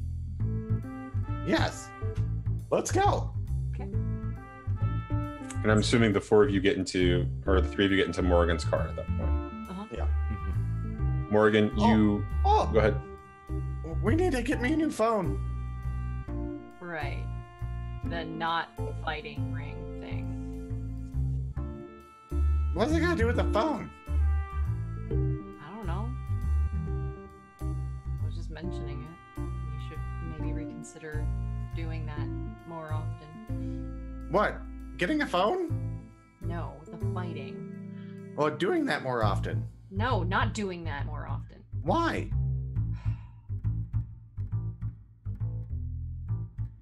We'll talk about it later.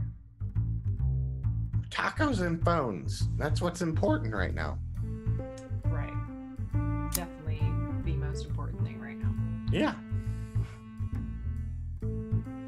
Okay, so the 3 of you are getting back into Morrigan's car. Morrigan, you were the last person to really kind of get in and start the car. So you look around just for a second, remembering the events of what's just happened and kind of looking back towards the edge of the city and where the fissure, the crack was in the ground.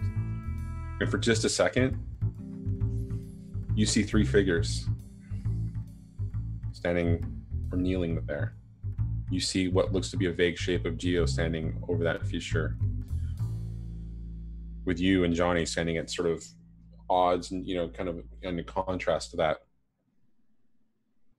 And that image kind of holds there for you a second, for a second, and then you see the figure of Geo just sort of reaching in, and you shake your head and the vision is gone as you step into the car. Mm-hmm. and we're going to cut to Herbert getting out of the Apollo from his failed adventure to go get bonding material. I thought he wasn't Cal. Oh, you said bonding material, not bondage material. Okay.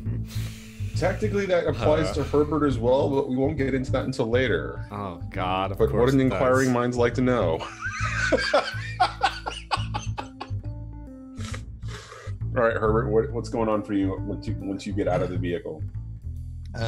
He just goes back into his house and closes and locks the door and just hangs up his coat and just tries to settle his shoulder, which is still quite sore from where he was grabbed, and he starts taking off various articles of clothing and unwrapping himself until he just shakes everything out and just a very fine silt and powder and fine gravel just sort of drops onto the floor where he is, and he just very methodically hangs everything up where it goes and then goes into the kitchen to get a glass of water and sit on one of his bar stools, and he's just sitting there just kind of shaking because he's still very scared from his encounter. He's just sipping water and just with his head in his hands leaning on his bar. A drink slides over to you on the table. You're gonna need something stronger than that. As I invoke my latest tag upgrade, which is Ain't No Mountain High Enough, where I can insert myself into any scene without explaining how I got there. Does that mean that you're leaving the car? I'm assuming these are just kind of happening at different-ish times. Okay. All right. I'm just being very, very clear about where you're invoking and when you're invoking this. But okay, you show up. Well, perhaps unsurprisingly, Herbert is the word I'm looking for, fucking freaked out. And the first thing he does is his glass of water goes right at Gio's face as he just, just throws himself backwards towards the kitchen sink and the nearest thing that he can get his hands around, which happens to be a rolling pin. Yes, McLoken. What happened?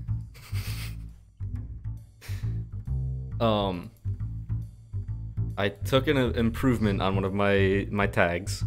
Yes. The mobility one. Okay. And the improvement's called Ain't No Mountain High Enough. Once per session, you can have your character show up or already be at a scene anywhere in the city, including cutscenes. Yeah. Speedy and I talked at length about how this actually really makes sense for his mythos. So it totally fucking applies. It's good. It do. So he just disappears out of the car with us. No, it's just basically considered a scene change where you guys have gone to get tacos, and you guys have gone your separate ways for whatever short period of time. So just consider it like that. Okay.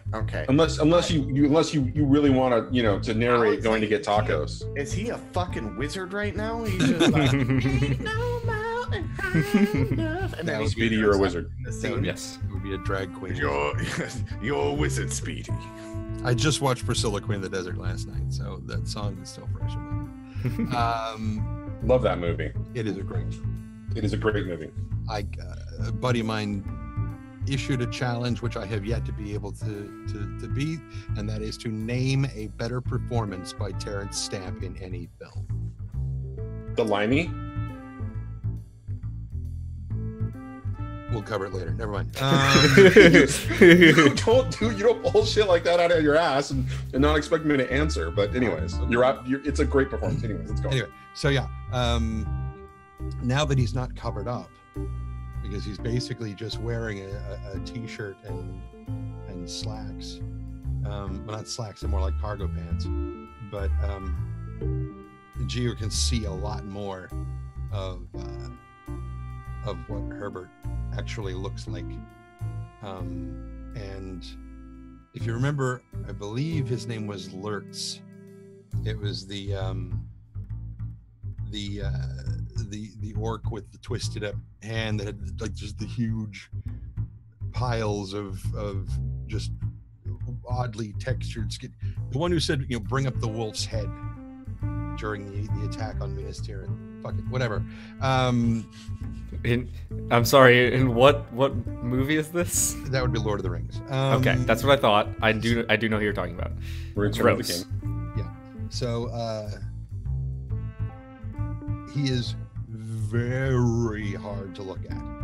He is just covered with layers upon layers of skin that probably should have sloughed off months ago. And it's just these piles of dead skin that are they just refuse to kind of give up the ghost, and they almost look like they start forming a kind of scaling pattern, because every time he moves they break in between the lines on the skin and everything, and he's just back, just kind of shriveled into the corner with a rolling pin in his hands, because it's the only thing he could grab, and he looks utterly terrified. Relax. I'm not here to hurt you or anything. Get out of my house! Not quite yet. Look, calm down. Have a drink. I promise there's nothing in it. And he looks at the glass. Is there any liquid in it? Yes. He doesn't fucking believe you, because there's obviously something in there. Because there's fucking liquid in there. So he just swings and just nails the glass and just shatters it, sending the alcohol flying at Gio, and just screams once again in that horrible rasping thing that it just sounds like every time he tries to talk, shreds his throat, and just screams for you to get the fuck out of his house. And his other hand is pawing at the wall, reaching for something, but he's not taking his eyes off you. It becomes very clear that he's reaching for the phone once right. You can see what he's going. Look, I'm trying to help you. You got attacked by gang members earlier, and trust me, the cops aren't going to help you out that much with them. Need your help. Get out of my house.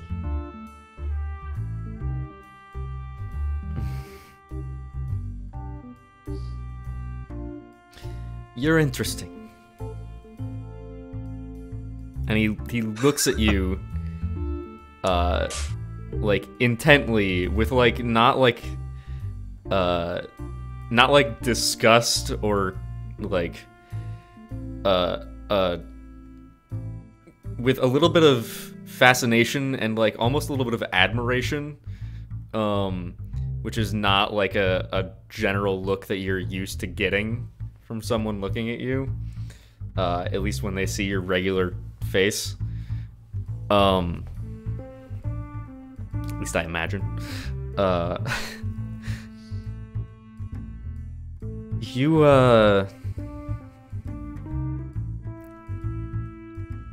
ever black out? Not like get really drunk. I'm not. I realize I just offered you alcohol, but that's not what this is about. Like, you ever wind up somewhere and not remember how you got there?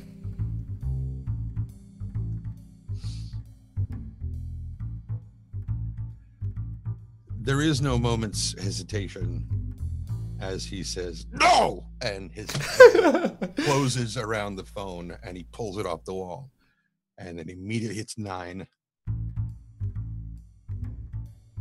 and is going for the 1. You know what? We'll talk later. Here's my card. And he puts down a card on the table. He walks around the corner, and then he's gone. Like, you don't hear a door open or anything. It's just like he makes his way around like a pillar or a supporting beam, and then like you just don't see him anymore. 1-1. And Finishes As the phone, as the phone is dialing, I just have a question for Herbert. How do you get your mail? I mean, do you get your mail like a normal person, or do you have special correspondence? Do couriers bring it to you? Is there anything particularly special about it depends how you on receive the your mail? If it's Okay. if it's regular old, here's your power bill, it shows up in his there's a mail slot by the door that he just drops into the foyer. Ooh, we lost Meta. Bye-bye, Meta. Oh, Cams, no. No! Hold on, I'll go see what's going on. Giant Herbert's shoulder. Wait, don't break the illusion! Damn it. Anyways. Technical difficulties. Okay, so So normal mail is via via post or like a postalman, but Oh, Yeah. Oh. She's back. And Meta is the MC now. She's talking to someone else. Yeah. Some other person I who. apologize. My Zoom froze and then crashed for no reason. Thank you, technology. well, hey, you're in the MC position, so take it away. TPK, start over. Just kidding. But things like if there's what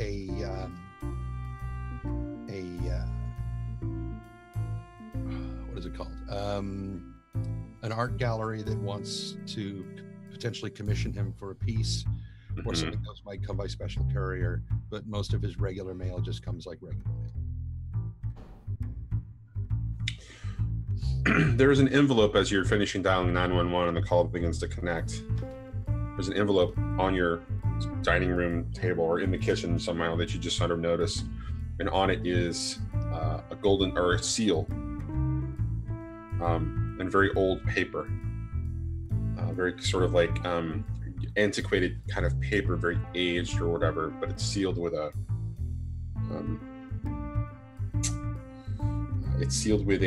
like a wax stamp of some kind, a stamp that has been pressed, and it's just a Chinese character that you can't read.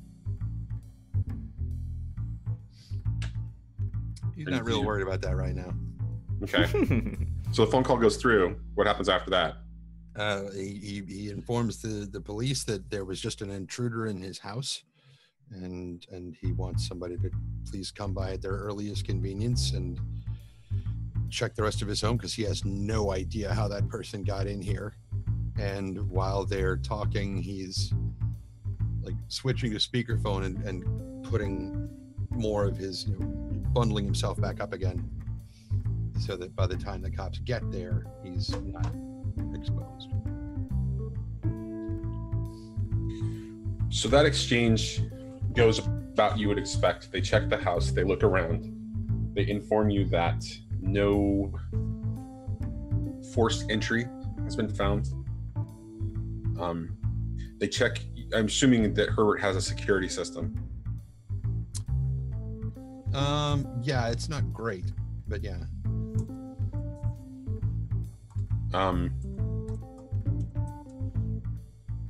They check the security system.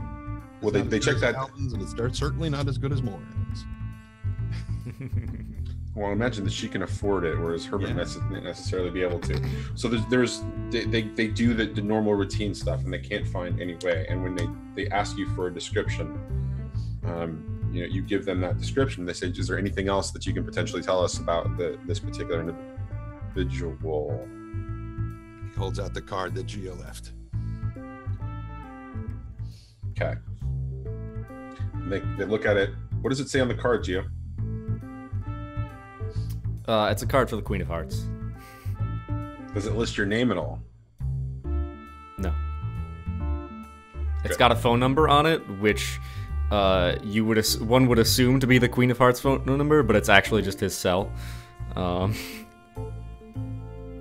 other than that, it just says Queen of Hearts and the address. And there's like a nice icon of the Queen. Okay. They kind of note it. We're gonna have to make a visit there. And they kind of tuck it into their pocket. Is there anything else you can tell us?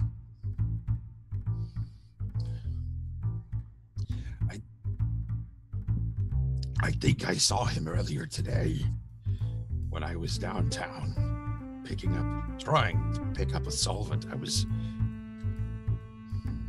accosted by some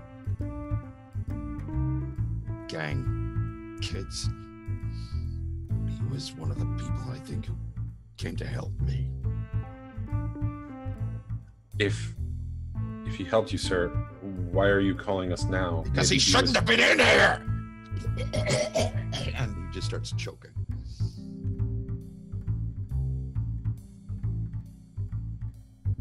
Okay, sir. We're going to check into this. But given the circumstances, unless there's something obvious that says that his intent was nefarious or criminal in nature, this may be just a request for a conversation and not an investigation. We'll follow up with you on the details of that just to for completeness. If there's nothing else,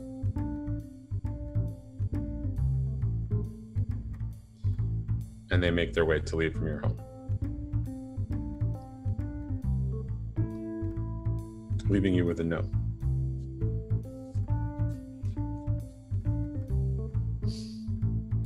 With the note or a note? The note that was... Oh, the note, right. Yeah, so at this point, after he closes and locks the door, at that point, he would finally remember, oh, right. So he'll go over and pull his, what basically look like gardening gloves. You know, he'll pull them off and shake the dust and very fine gravel out of them, set them down, and then open the note. As you pop open the seal, you break the Chinese character in two. There is this strong smell of not cherry blossom, but something very similar, a very sweet but sort of flowery sort of smell. Almost makes your mouth water for a taste of something sweet. And as you kind of flip it open and lay the note on the table, reading it, it's just a very short note from someone by the name of Egg, who says, I understand your services have been used in the past to solve some difficult to contain problems. I have a request, and we may have a past. Please see me, and he indicates an address. And that address is Morrigan's apartment. And at the bottom it's signed Egg.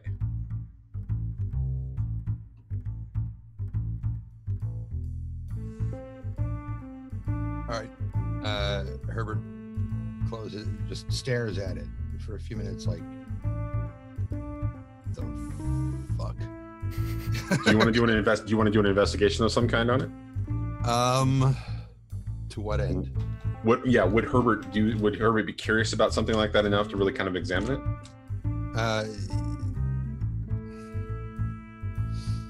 No. Okay, I just wanted to give you the option there because I mean there are details there, but as far as he remembers, he doesn't know anybody named Egg, and he doesn't know what this letter is talking about, and so he's like, the fuck, and he just closes it up and kind of tosses it onto the bar, but doesn't really pay it much more mind than that. Okay. And just gets another glass of water, having already cleaned up the two shattered glasses and spilled stuff from before. Gets another glass of water, goes into his studio and sits staring at one of his statues. All right, we're gonna cut back to Geo. Geo, where are you? It's about probably an hour later.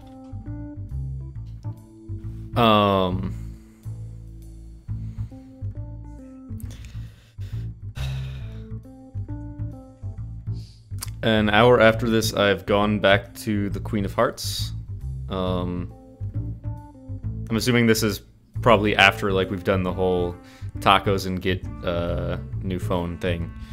I would assume that it's after you showed up at Herbert's place after that. Yeah. I return to the Queen of Hearts,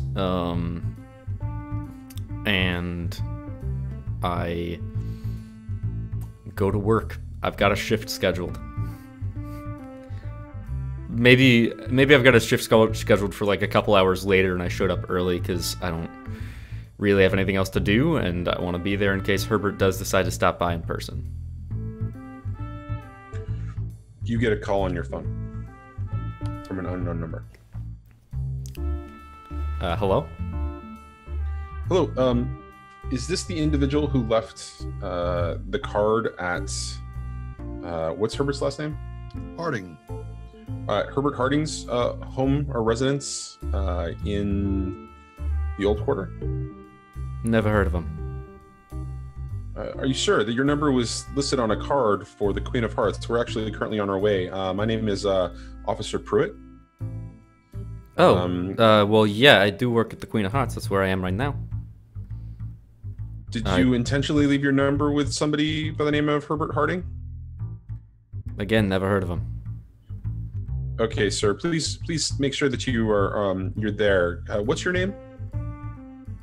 Giovanni. Thank you, Giovanni. We'll be there shortly. It'll be Officer Pruitt and Officer Peterson. Click. Cool. Not even a goodbye. What fucking assholes. Wow, how judgmental of you about the cops. What is your deal, man? No, it's the Hollywood goodbye that they just gave Geo, and it is very much upsetting. All right, fine. Click. What is Geo? It's too late. You can't take it back now. Click. Yeah, I angrily hang up my phone by setting my cell phone down. They hung up first.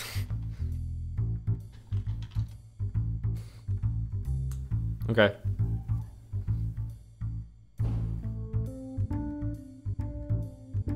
So what does Geo do after that situation? Does he take any particular action, or does he wait for them to show up?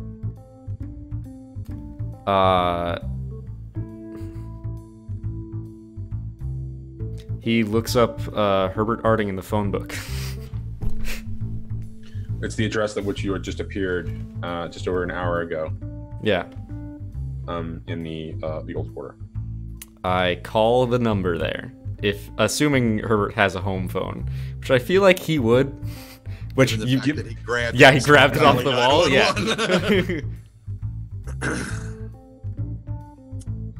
It rings probably 4 times before it picks up. And here. Yes? Hey Herbert, me again. Got a call from the cops just now. I should say I understand, so I'm sorry. I realize I scared you. Still around if you want to talk.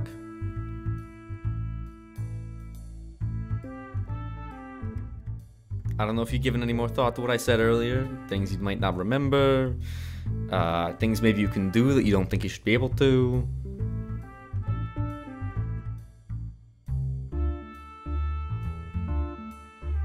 I know you're there. You can hear him breathing, but that's all. Look, you remember me from earlier, right? Like, I tried to help you. And I got friends who will try to help you too.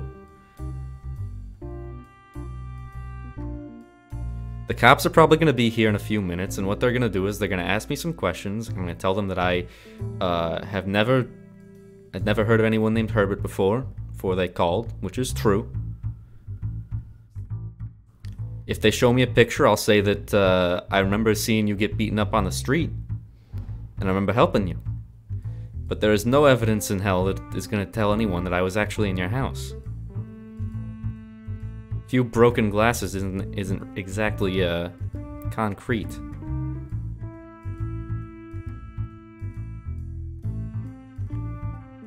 I'm trying to help you out, man. Seriously.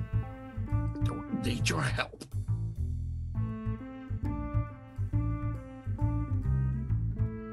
No, you don't. But I'm offering anyways. And he hangs up. I was just about to say, no, thank you. And then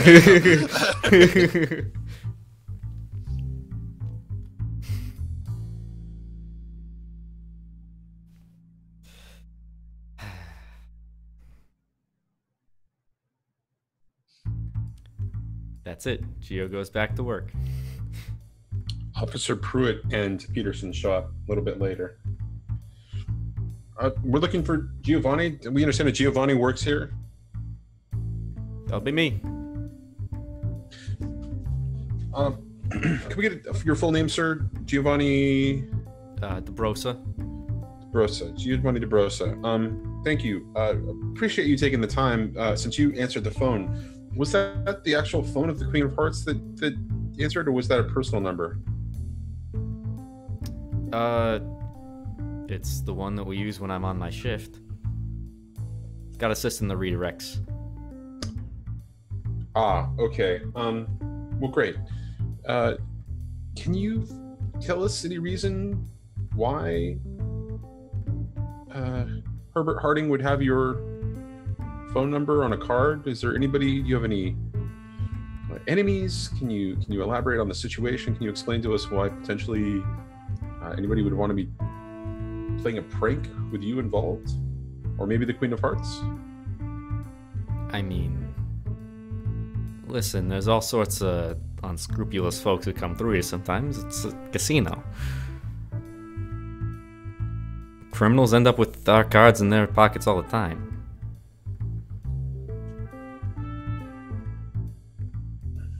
Not saying that's a good thing, I'm just saying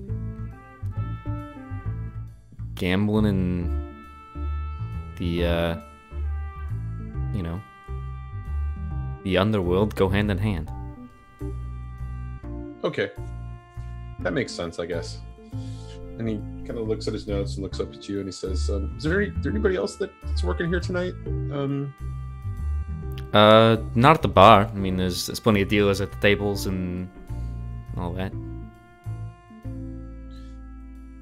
Begins to kind of look at the tables, kind of look around. Yeah, it's really interesting. You match Herbert's description pretty well. Is there somebody else who's like a doppelganger for you around here? Is there anybody that you think that might be impersonating you? Because goatee and mustache, the outfit matches, the hairstyle kind of matches your size and build that he gave us generally. So I'm a little concerned here, Giovanni. I think I'm having trouble trusting here. Do you want to explain? Is there something? I'm going to give you a chance to kind of come clean about this. Do you want to tell us anything? Look, you keep talking about someone named Herbert. I hadn't heard the name until you mentioned it to me earlier. I've been working here for a couple hours now. It's been most of my day. I don't know what else you expect. Do you have any paperwork or documentation to kind of back that up? Is there anybody here who would serve as an alibi in that situation? Sure. Hey, Mulligan. I've been here all day, right? Mulligan responds, yeah, all day. Cop kind of looks around, looks back. All right, well, pulls out a card, slides it across, says, Officer Pruitt, anything comes up, I just wanted to, oh, actually, that's right, I forgot about that.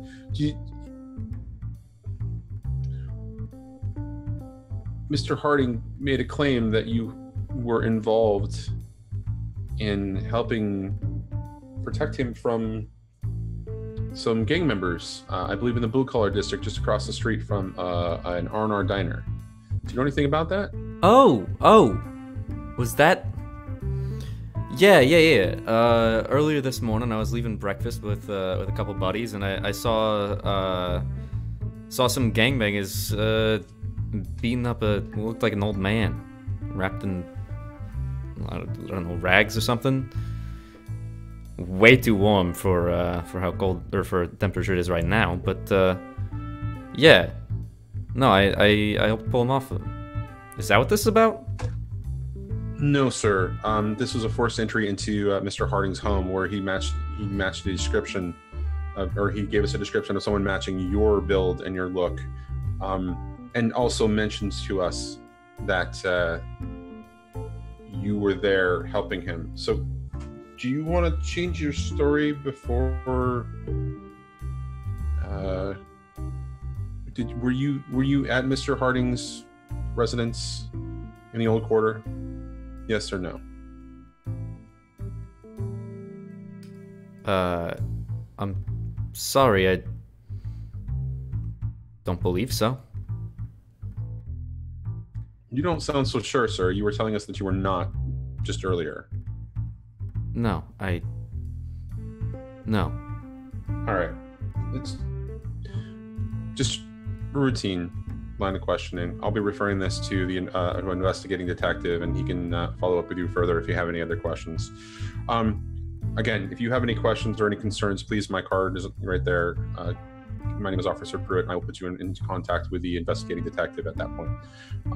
So you have a nice day, sir. You too. Thank you very much.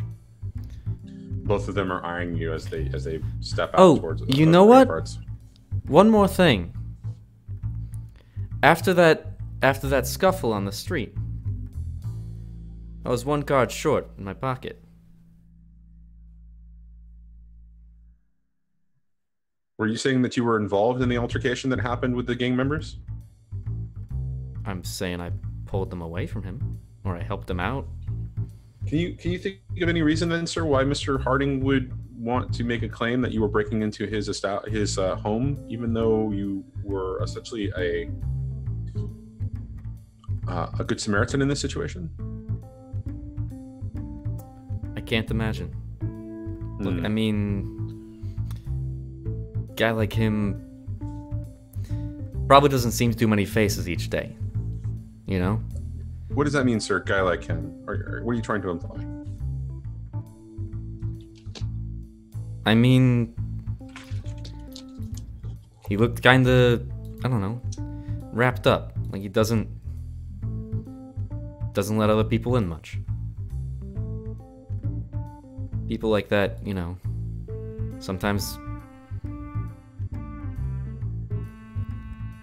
they just want someone to talk to. Sometimes the cops are those people.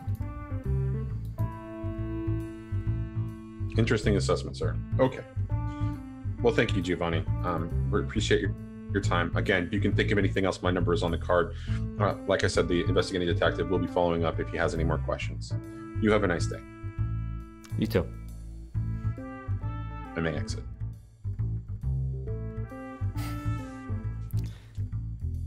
Flawless. And we're going to cut to Morrigan. Are Morrigan and Johnny still together? Is Johnny playing with his new phone? He's probably setting it up, and he's like, make sure all the numbers are correct and all that kind of stuff. Giovanni claimed he had a shift to work and left. Yeah, I imagine it's later afternoon now. Yes, later afternoon. I'd be at her apartment, like on the stool, like kicking his legs, like playing him the phone.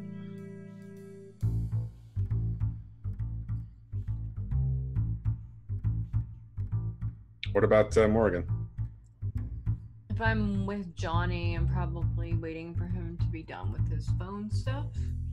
Well, I assume that you guys are back at your place. That's my assumption. No? I have a bag of tacos, and I'm playing on my phone at your bar stool area at your apartment, and just eating tacos and adjusting the phone. And are you wearing a Deadpool shirt right now or something? It is probably a greasy as fuck bag of tacos. No, I had the Star Wars shirt on last time, but I thought it was going to be on fire, and I thought it was nighttime, so I thought we were going to transition to the next day. So I'm wearing the wrong shirt. I have a Star Wars t-shirt on, so. I'm probably checking on Derek, see how things are going there. Does he want a taco? I don't think so. Thank you for offering. So as you step inside to the other room, you see that there are various bits of Chinese herbs that have been kind of, are on one of the side tables, but Egg is nowhere to be seen. He did, however, leave you a note. And the attending doctor kind of looks up and says, he points you to where the note where you need to be looking, and then kind of gives you a debrief on the fact that that Derek is stable right now, that his condition has not gotten any better or any worse, but he's been sleeping all day, which is unusual because he's been more animated as of late.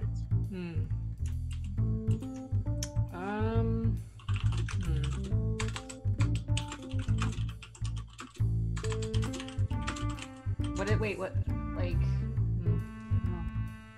did the note say when Egg would be back?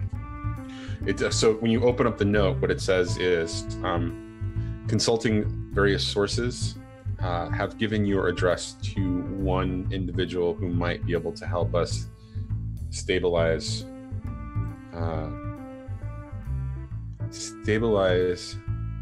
Derek, and there is a word that catches you off guard as it finishes in the note: permanently. What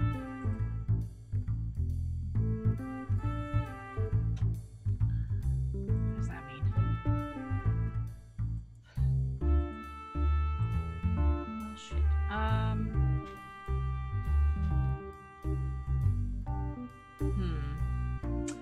I think I'd like to montage, at this point. Okay, perfect place to montage. Yeah, I'm gonna actually work the case. Specifically, I'm gonna be doing research on the demon thing that I encountered in the pits of hell, I guess. Okay. That's an interesting element of this. That's not the case I was expecting you to work. How do you go about doing this research?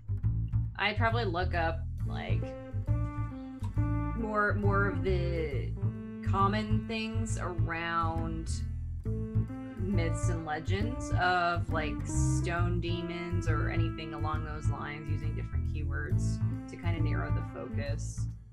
Any references to hellish demons, things like that. Okay. Or you would be doing basically like a sage search, or would you be going, to a special, like, would you be going to the library or something like that? I'd probably start with a sage search to see if I could get something there, and then like I don't know how to get into like the deeper parts of searching online, like anything information wise that might be not normally like available, but I would at least try to start somewhere with that. Okay, so go ahead and roll and investigate then.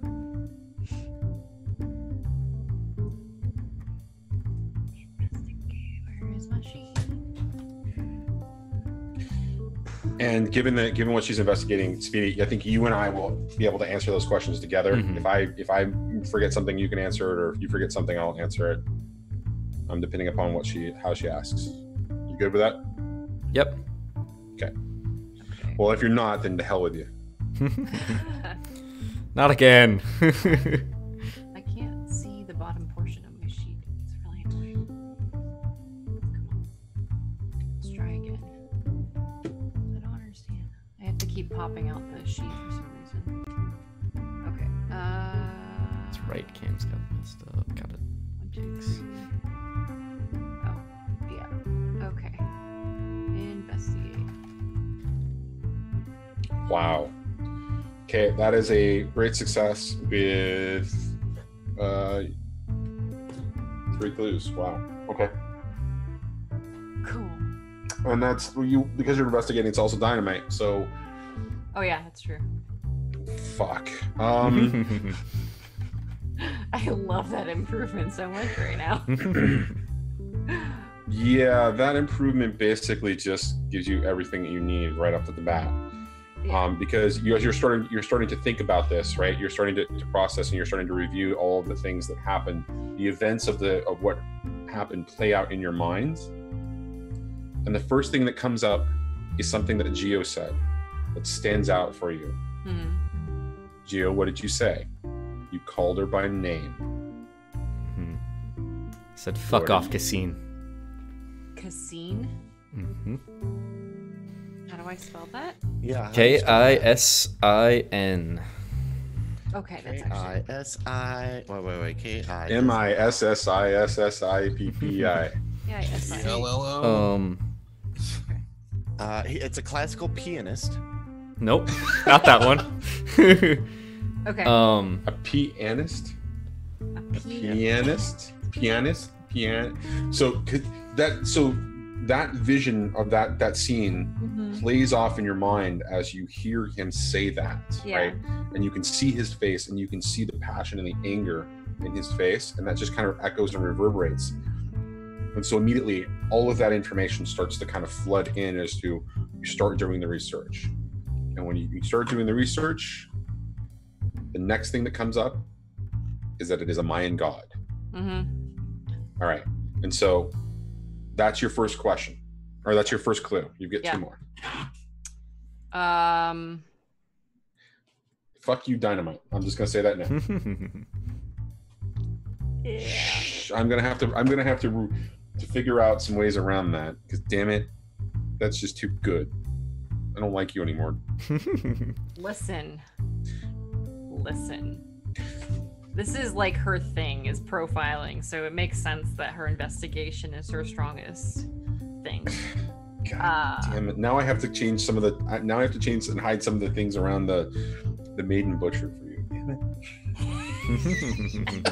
I'm actually kind of disappointed I didn't work the case on that right now. But it's okay, because it's okay. You'll get there. Yeah. So what does it have to do with Gio? Is there, like, based on the conversations that I overheard, like this whole thing about like devotion and whatever else it is, like what is the deal with that? Because I don't know what Gio is. Like Morrigan doesn't know what Gio is.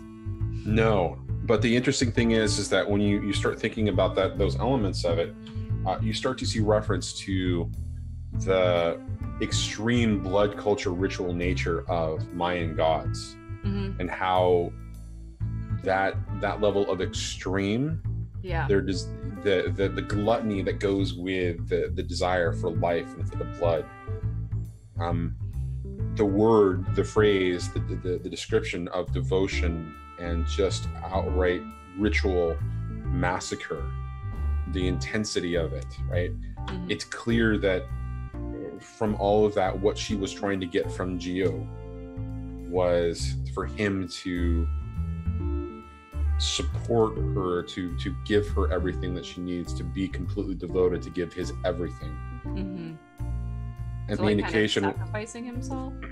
The indication is that she was, based on the research, she was wanting him to be her mortal conduit, or her high priest kind of a situation. Got it. That level of devotion. And you see references to that in all of the text as you're doing the research through the Mayan gods. There is always one or two, or there's a small group who are the truly devoted, the devotees, the high priests, the cabal that is around each of these gods. So I guess my final question, I'm trying to deduce how Naomi fits into that, because it appeared that she was human, but she's not, like, Morgan's not really sure how that became, like, why did Did it take the form of Naomi because it sensed his desire to be with her and use it as a manipulation tactic, or was there actually some kind of connectivity to it before she died? I don't know if I have enough information to really answer that, but I figured I'd ask. I don't think you do. What you would have enough information about is you'd have enough information to be able to pull up details, especially given your access to public records that you would have. You would be able to dig into what happened to Naomi, Okay. And her medical history, and know that Gio was a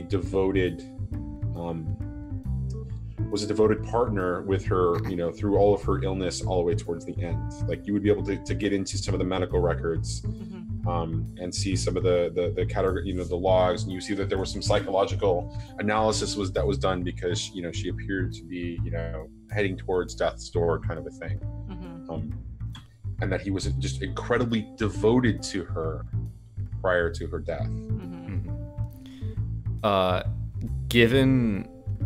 Given also what she asked, trying to figure out if there was any presence of this in Naomi beforehand, I would say that among the medical records you would find in like the psychological analysis of her later days, there was a record of her leaving her room, of like her bed where she was supposed to be bedridden. And she was found in the morgue of the hospital. Okay. One other element that would be interesting is that it was noted that there was an earthquake on the same day that she died. Okay. Cool. Interesting information. I like it.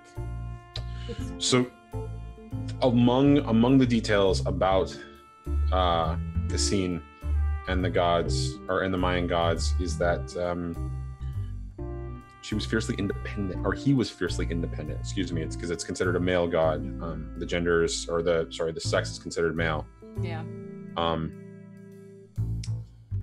Fiercely independent, and at contrast with some of the other Mayan gods.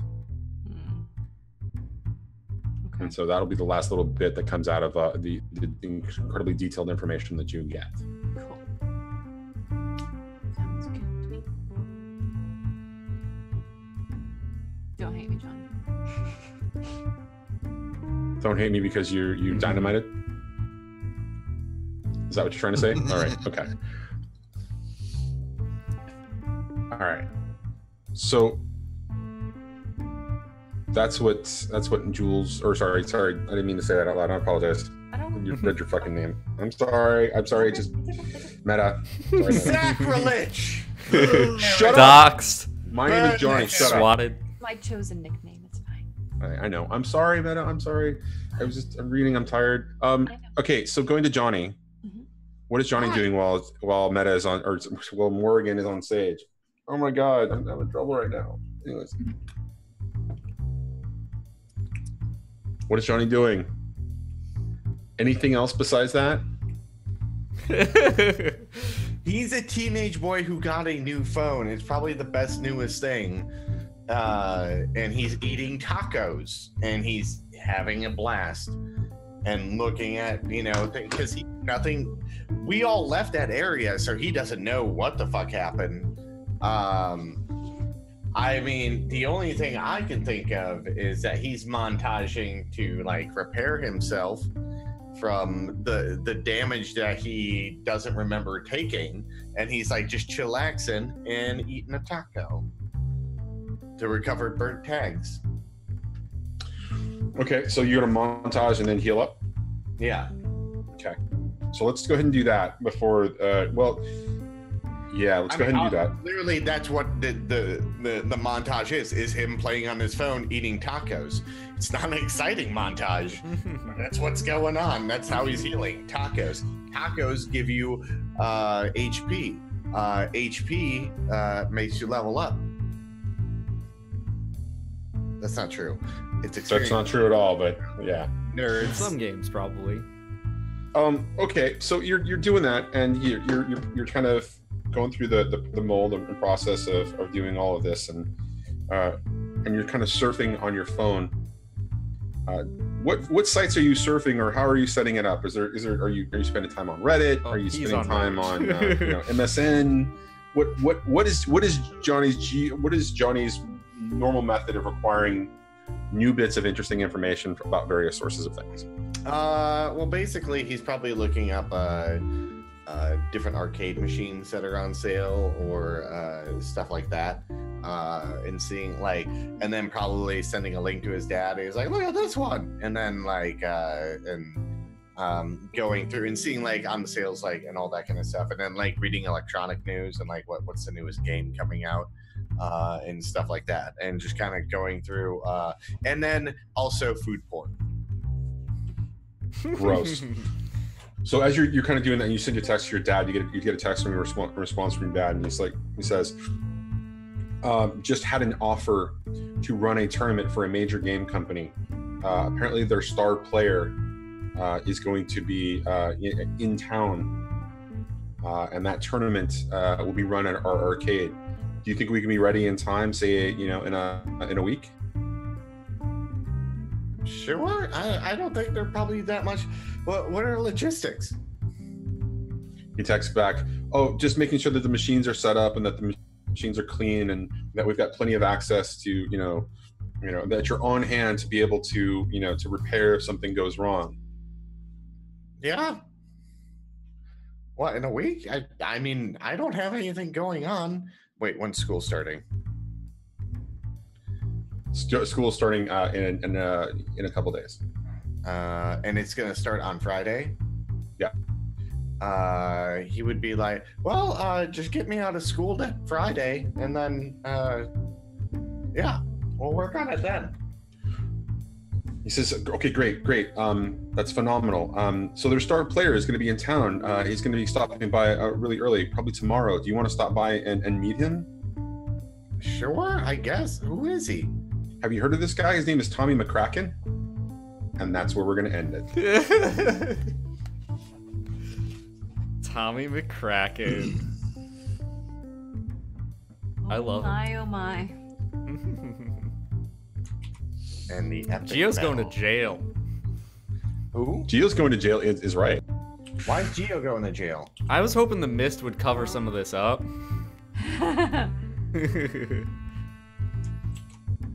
Man. Well, people may forget about the case. You don't know. Yeah. That's what I'm counting on. Prove that he was there. Or just if Herbert were to reconsider in some way and call off the case. Reconsider, potentially. Herbert, I'm trying to loop Herbert into this thing, and I'm still trying to wait, and I'm kind of waiting for him to show up. Herbert is uninterested in any of these story hooks. Pretty much. Oh, I got the ultimate hook, if nothing else, but I'm giving Trina the choice to be able to come in. All Why right. do you have to be so difficult all the time, Trent? First Cal, now this. But well, hold on. Are we talking about who's the most difficult? Hi, my name is Morrigan. I'm going to sit back and watch my friends get hurt, and I'm going to be apathetic about it until the last second. Oh, Gio's bleeding out. Well, maybe I'll just reset it. Maybe I care about him a little bit. Maybe. And Calvin was easy. Does that really make me Really difficult easy. or All right. Oh, You guys are man. cute. That's great. Can you use your one scene thing to break out of jail? Yes, if you're just, actually, you could, Yeah. which would be really interesting. yeah, if you were to just have a scene, somewhere else after I was in jail, I could just be there. Maybe you could just appear in jail and then appear out of jail. I mean, Yeah, perfect. your mythos does have a lot of experience in that direction. It's I love this that improvement too. It seems really fun. I'd be a little afraid if somebody like Johnny had it. Shit, I shouldn't have given you the idea. God damn it. I can't take it. I don't have the mobility. I know, I'm being funny. Yeah. Not yet, though.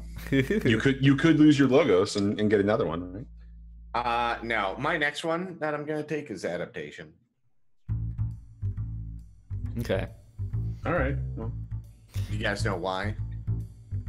Is it No, because tell you're us changing into someone who's 25 feet tall? Yeah. Nice. That's the only thing that we will take, though. Lindsay, thank you for that host. Oh man. Timing. Yep, We're- great timing. Everything. We're actually just wrapping up here. But thank you so much for that host, Lindsay. And thank you for everyone who hosted and rated earlier. Skagith, Unmade Gaming, Exploding Dice, all you guys with your hosts and raids. You're awesome. Thanks so much. But let's go ahead and wrap things up as we do by going around to our cast members and getting their final thoughts and where we can find them on the internet, starting with Morgan. Hi guys, Metamancer. That's me. I don't even know where to start with today's episode because I spent 2 weeks on and off thinking about the most horrible thing that I could do to Geo. I'm just being honest. Okay? No, that's fair. No, And- it was literally, it wasn't 2 weeks. It was like the night after that cast was over. Yeah. Like, I could do some fucked up shit to Geo. And I was Yeah. just like, oh, To be God. fair, I was also thinking about all the fucked up things that you could do to me, and the fucked up things that that Johnny, VideoStoreCowboy Johnny, could do to me, and the ways that you could let him do those things to me. Yeah, big time. So for me, now that that's done, I can reveal her motivation, which I kind of alluded to anyway, but she knows that her final showdown is going to kind of be a make or break moment for her, and facing what she faced there with Geo is kind of her own way to prove to herself that she's capable of a lot more. And one of her mysteries is like, what is my ultimate power? So she's really exploring what she's really capable of. So that was her primary motivation. But then her humanity kept coming back. So she was in this battle between discovering and giving into her mythos, and then also pulling back to where Geo kind of tried to help her, realize that she has humanity left. Though it's very scarce right now, but it's still there. So that was her primary thing on that front. And then obviously on top of that, the psychiatrist in her is very interested in how far her companions will push themselves. So that was the other thing, is it was very much a observational, psychological, intellectual thing for her. So those were the motivations she had there. And then obviously the worst possible thing that she could do is whether or not Geo would still trust her after she did what she did. So that's that. I think that's pretty much it from that perspective. Like I said, I had a really great time with the episode, and I'm really looking forward to everything really coming to a head with how Herbert plays into this thing with Egg and potentially Derek.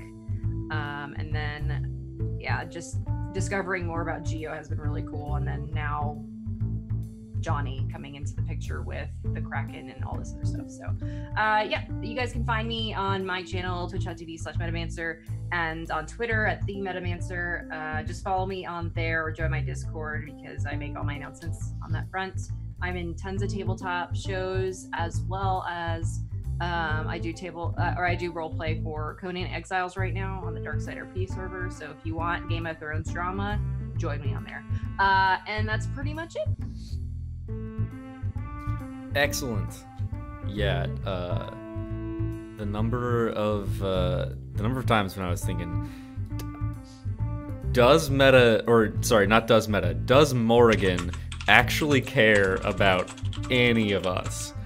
Was very high. It was just watching you like grin as everything terrible was happening, was like incredibly disturbing. that began last episode. Yeah, I Because know. Johnny was like trying to fight things off, and Morgan was just sitting there and not doing anything. And Mhm. so Johnny was like, "What the fuck?" And then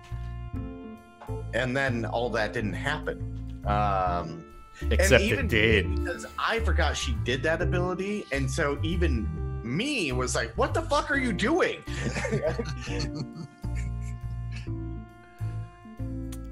Yeah, it's I'm just- great. Also, I like the prestige rules that Johnny just mentioned in chat. Actually, that was you that mentioned that in chat, and I That's was true, just but affirming you it. backed it up. Which I like the idea of because one, Geo's a magician, and two, I like the implication that there are probably dozens of dead Geos elsewhere. Yeah, that also happens to be one of my favorite movies. So anytime that I can use that storyline or reference to it, I know. I'm bringing it in. It's a great movie. Yeah, Dozens of dead Geos. That's a movie. Yep. hundreds of dead Geos, Mhm. all under in an abandoned theater underground. In tanks. Millions of Geos. Geos are me. Just be careful of the twins. Oh, Shit, did I ruin that? Anyways. Trendane, let's go to you. Tell us what you thought. I was super happy to see Herbert today. Yeah. I don't think Yeah. Herbert was super happy to see Geo. He was not happy at all. The second that glass slid across the table and it's like, you're gonna need something stronger, I immediately felt every hair, not that he has hairs on the back of his neck because of his situation, but you know, just try to stand on end of oh my god, that was brilliant. I love it. It was just great. I get the distinct feeling that once discovery starts happening about Herbert, it's going to snowball very, very, very quickly, and I think it's gonna. Yeah, it'll be interesting. But yeah, I had a great time today. I loved watching you guys do the thing, sitting there watching as Morrigan's going through, like, and you're sitting here talking about, you know, the worst possible things that you can do to Gio. I'm like, kill his dead girlfriend again. That's awesome. And the part is, as you're going through, you're standing there, you're holding this stone spine, and I'm working through trying to figure out, you know, if you guys were to leave this space and eventually, like within fairly short order, find your way back to Herbert, how would he react to some of this stuff? And I'm sitting there working through, the gears are turning and going like crazy. I'm like, well, it could be that, and then all of a sudden reset button. I'm like, shit, okay, so never mind. Yeah, that had crossed my mind too. I was like, when Johnny was describing like the fact that she had like fissures on her face and stuff, I was like, oh man, if I remember this after like going to see Herbert, I would have some questions. That was coming. Yeah, that was one of the things I was thinking about too. But yeah, it was an awesome night, and I'm really happy to be back. Very, very happy to be back. Me too. You got shout outs for yourself or anything? Probably, yeah. All right. Oh, you mean now? I probably should, but There's a Twitter link in chat for you. yeah, just follow me on Twitter as I continue recovering from being in the hospital for 6 days. We'll spool up, you know, when I'm doing more Adventures in Middle Earth over and D&D on Arvin Elrond's channel, and of course I'll be here on Thursdays, and we've got to reschedule the 12-hour thank you stream because my pancreas was trying to explode while we were supposed to be doing that one. You should have manned up and just, you know, done the stream. Hey, I did, you know, well, as much as I could. There were like 7 times I was convinced I was having a heart attack and was about to reach for the phone to call the ambulance, and then shame I don't call the ambulance for myself. I never do that. And then the pain would start to fade away, and I'm like, okay, I'll be all right. It's passing, it's fine. And then it would spike again, and I'm like, this isn't ending. I don't know what the fuck to do. And so that last time, the 7th time when the pain died away, that was Tuesday morning. I'm like, I'm going to the hospital right now. And I grabbed all my stuff, got in the car, and drove to the hospital while I still could. And spent the next 6 days in the hospital. Is this a common thing among people who have medical training? I mean, you were a medic in the Army, man. Yeah. Do you just like to self-diagnose yourself and just say you're okay? It's not that it's that we think it's not as bad as it could be, and it's not a medical thing. It's more of a military thing in a lot of ways. So manning up, basically. Kind of, yeah. Take some vitamin and then go on with your day. Pretty much, yeah. And it doesn't work that way. And no, you have to once I got to the hospital, I was like, okay, there is no arguing. These people know more than I do about medicine because I'm 25 years out of practice with mine, so I will listen to them. Fine. And when they came in and said, you have pancreatitis, and I'm like, oh, thank God. And they're like, what? I'm like, I thought you were going to say something much worse. It's fine. It's okay. And they're like, pancreatitis is pretty bad. I'm like, I know. I thought it was worse than that. So, but I'm coming out from under it real well and getting better. And I just need to stop being a lazy fat ass and do some fucking exercise and eat properly, and I'll be fine. Good. And I'm officially diabetic now. That's right. They diagnosed me with diabetes. Oh, that's bad. Type 1 or type 2? Oh, it is. But again, if I lose the weight, it'll all normalize, and that's good. Oh, so type 2. Yeah, No, type 2's the bad one. I thought type 2 was the good one, the one that was. Neither of them are good. Right. Type 2 is the one where you gotta check your blood all the time and take insulin. Type 1 is where if you can correct it with being healthy. Oh, okay. All right. And it's sort of the same thing that happened with my dad. He put on a lot of weight many years ago. Eventually, he got the lap band surgery because he was diabetic. Got the lap band, dropped a shit ton of weight, and his diabetes went away. And I'm fairly certain the same thing will happen to me, but I'm not getting a lap band. I'm just going to get off my fat ass. And like the other morning, I went and walked 2 miles. I didn't mean to walk 2. I meant to walk 1, but hey. Yeah, you walk one and then you got to walk back. No, it's a loop in my neighborhood. Yeah. But I miscalculated and went further than I thought, which is fine because it's better. Anyway, bye-bye. Well, we're all glad you're okay and happy to have you back and excited to play more with you. And seeing Herbert come out of his proverbial and perhaps literal shell. Forcibly. All right, Luke, why don't you tell us about you or whatever?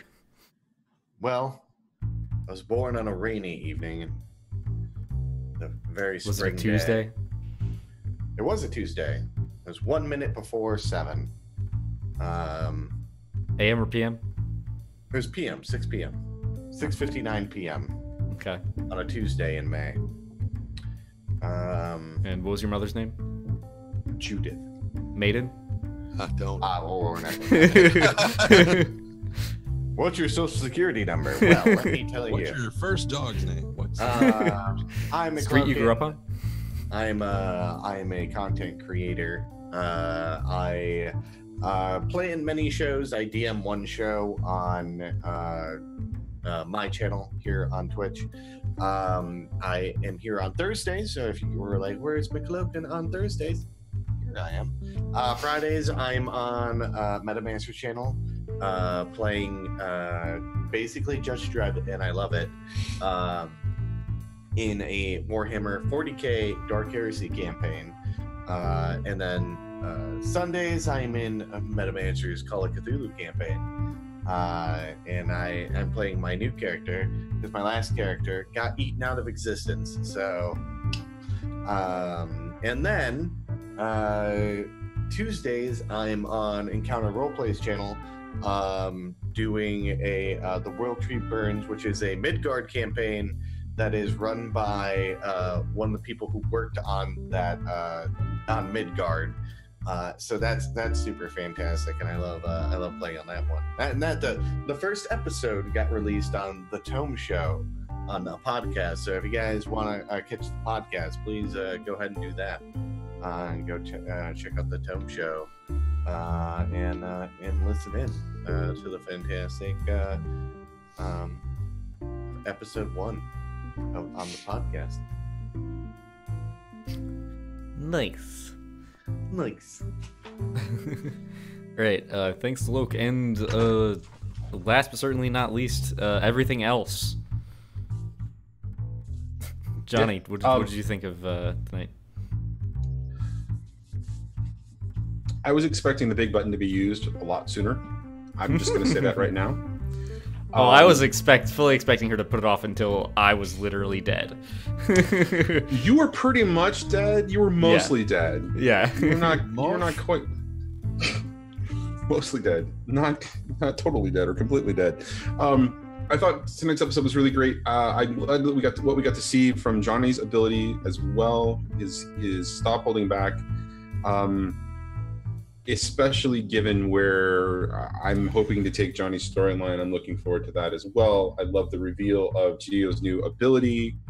Wasn't expecting it in that scene, but it actually helped me kind of move that scene along in a way that I wasn't expecting. Good times all around, guys. Really appreciate it. So yeah, me, Johnny, Video Store Cowboy, GM for 6 and 20. We do this across 3 channels here tonight. Wednesday nights on Mike's channel, Unmade Gaming, and the Tuesday nights on my channel. Hopefully technical difficulties, and I think as we decided, it's Malcolm's fault whenever anything breaks now. Oh yeah.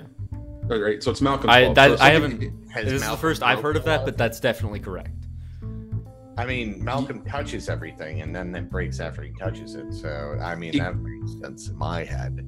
Oh, that's exactly what's going on. So next time that anybody's got a problem and we can't do a stream for whatever reason, it's Malcolm's fault. So yeah, Malcolm touched Trendane, and suddenly like he can't make it out anymore. I think we want to change the wording around a little bit. You mean Trendane touched Malcolm? No, that's definitely worse. That's actually. Technically, Malcolm is 17 years old as well, so the age of consent in California. But let's stop right there, guys. Is Malcolm in California? Where's Metropolis? Who knows? It's coastal.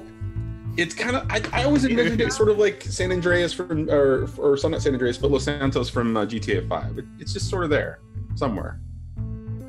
Not quite anywhere. Or Vice City from GTA. Whatever, or Liberty City from they all GTA Liberty represent City. a city that exists in that we're familiar with. Yeah, this is all of them. Yes, I'm fully aware that Los Santos actually is Los Angeles. I grew up in Los Angeles. I love driving around Los Santos because it gives me the feels without having to go home. Yeah. Okay, so touching. I can't believe Johnny used to rob cars and kill people as a kid. I can't believe someone would miss Los Angeles. That's actually clearly haven't spent point. enough time in Los Angeles. It does have its charms. Enough time. It was 3 days, and I was like, let me guess. It was TwitchCon that you went to. Yeah. Okay. Next time you're on this coast, Nope. I will drive down. I will meet you there, and I will take you to all the cool places that involve good tacos. Sorry. I mean, there's good tacos here. It's true. They don't have good tacos in Texas. What are you talking about? Anyways. Oh God. So anyways, besides the 6 and 20, these 3 nights, I'm also this Saturday I'll be on Arvin Eleron's channel playing Esper Genesis, which should get interesting because we found our version of the HK droids from the Old Republic, and so it's killing meat bags. It's kind of fun. Anyways, that's me. Thanks. Good game, Nice. Good game, guys. And as for me, I'm Speedy. This is my channel, NotSoSpeedRuns, and I'm happy to be back playing this game. We had a couple weeks off, and it's super awesome to be back, and I can't wait for next week now. As for when you can catch me, I'm going to be off a little bit for a little while because I just started a new job. I'm just trying to figure out my schedule and stuff. But you can catch me on Saturday nights still on Exploding Dice for Writhing Moon. I think we're coming up on the finale now of this wild horror campaign that we've been doing for more than a year. And it is messed up. There's worms in my brain. My brain is actually made of worms. It's bad. And also on Monday night, you can catch me on the Bubbernauts channel, where I will be we'll be having our premiere of our new Shadowrun campaign, which I believe it's what was the name we decided on? Shadowrun, nothing personal. And I'm really looking forward to it. Shadowrun is a very crunchy system, but a very cool system, very cool kind of retro future world. I'm gonna be playing a hacker who really likes everything to be analog. And in the Matrix, he appears as a guy with an acoustic guitar who is hacking by just bumping out some tunes. Yes. Excuse me, sir. They're called Deckers, number 1. And number 2, that system is super fucking crunchy. It makes 3, 5, and 4 listen ridiculously simple. I am aware of how crunchy it is. I had a 4-hour stream a couple weeks ago, which was character creation, in which I did about 50 to 60% of character creation. Jesus. 4 hours and you still didn't get a completed character? Correct. There's a lot. Now I did more character creation yesterday, which was another like 2 or 3 hours, and that finished it up. Parts, you got a lot less essence, so you gotta calculate that into there. And it's 5e is ridiculous for child. You've got your cyber deck, and you have to buy your cyber deck, obviously, and then you have to buy all of the extra modules on the cyber deck, and then you have to buy every program on the cyber deck, and then you have to decide which ones you want to use and which ones you want to prioritize, and then you can upgrade some of them, and it's a lot. There's a lot that goes into Shadowrun. So I'm happy that that coming up this week we're actually gonna be able to get to play with the character I put in a ton of work into, and I am super excited for it. So I hope to see you guys there over on Bub's channel. Decker, not hacker. Who's out playing in that No, one? it's Decker, not hacker, right? I was saying hacker so that the general audience who may not be that familiar with Shadowrun can understand it. This is how they learn. Who's out playing in Shadowrun on? Is it Monday? It's Monday, yeah. So Bub will be a player. The GM is someone who he knows locally called Misfortune. On the Forefronts will also be on it. Love Ford. I'm jealous. And Kika, voice actor. Jealous. And Lima Zulu Tango. A wonderful suite. Awesome cast. I'm super excited. They're all really cool.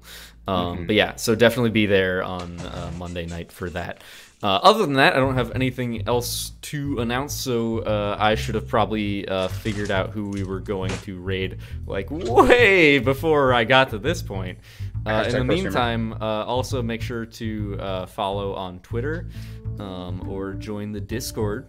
You can follow me on Twitter at NotSoSpeedRuns. You can follow 6 and 20 on Twitter at 6, the word 6, the letter N, the word 20.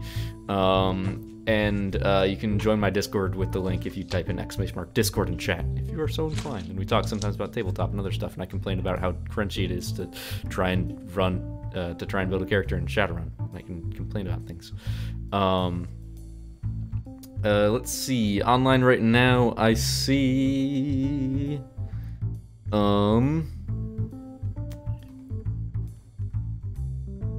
We haven't said hi to Alicia Griffin in a while. She's absolutely wonderful. I know her because she's an Orlando streamer, and I used to live in Florida and was part of that meetup group technically. So we're gonna go ahead and show her some love. I think she's playing Vampire, new game. So we're gonna go over there. That's not a new game. No, the new Vampire game actually looks really good. I'm making a joke, okay? I'm sorry. Fucking set sail with everyone. All right. I'm gonna be okay now. Thank you guys so much for watching and coming out and everything. Hello. Go over there, raid, copy paste that stuff. We'll see you all next time. And as always, don't forget to take it slow. Bye.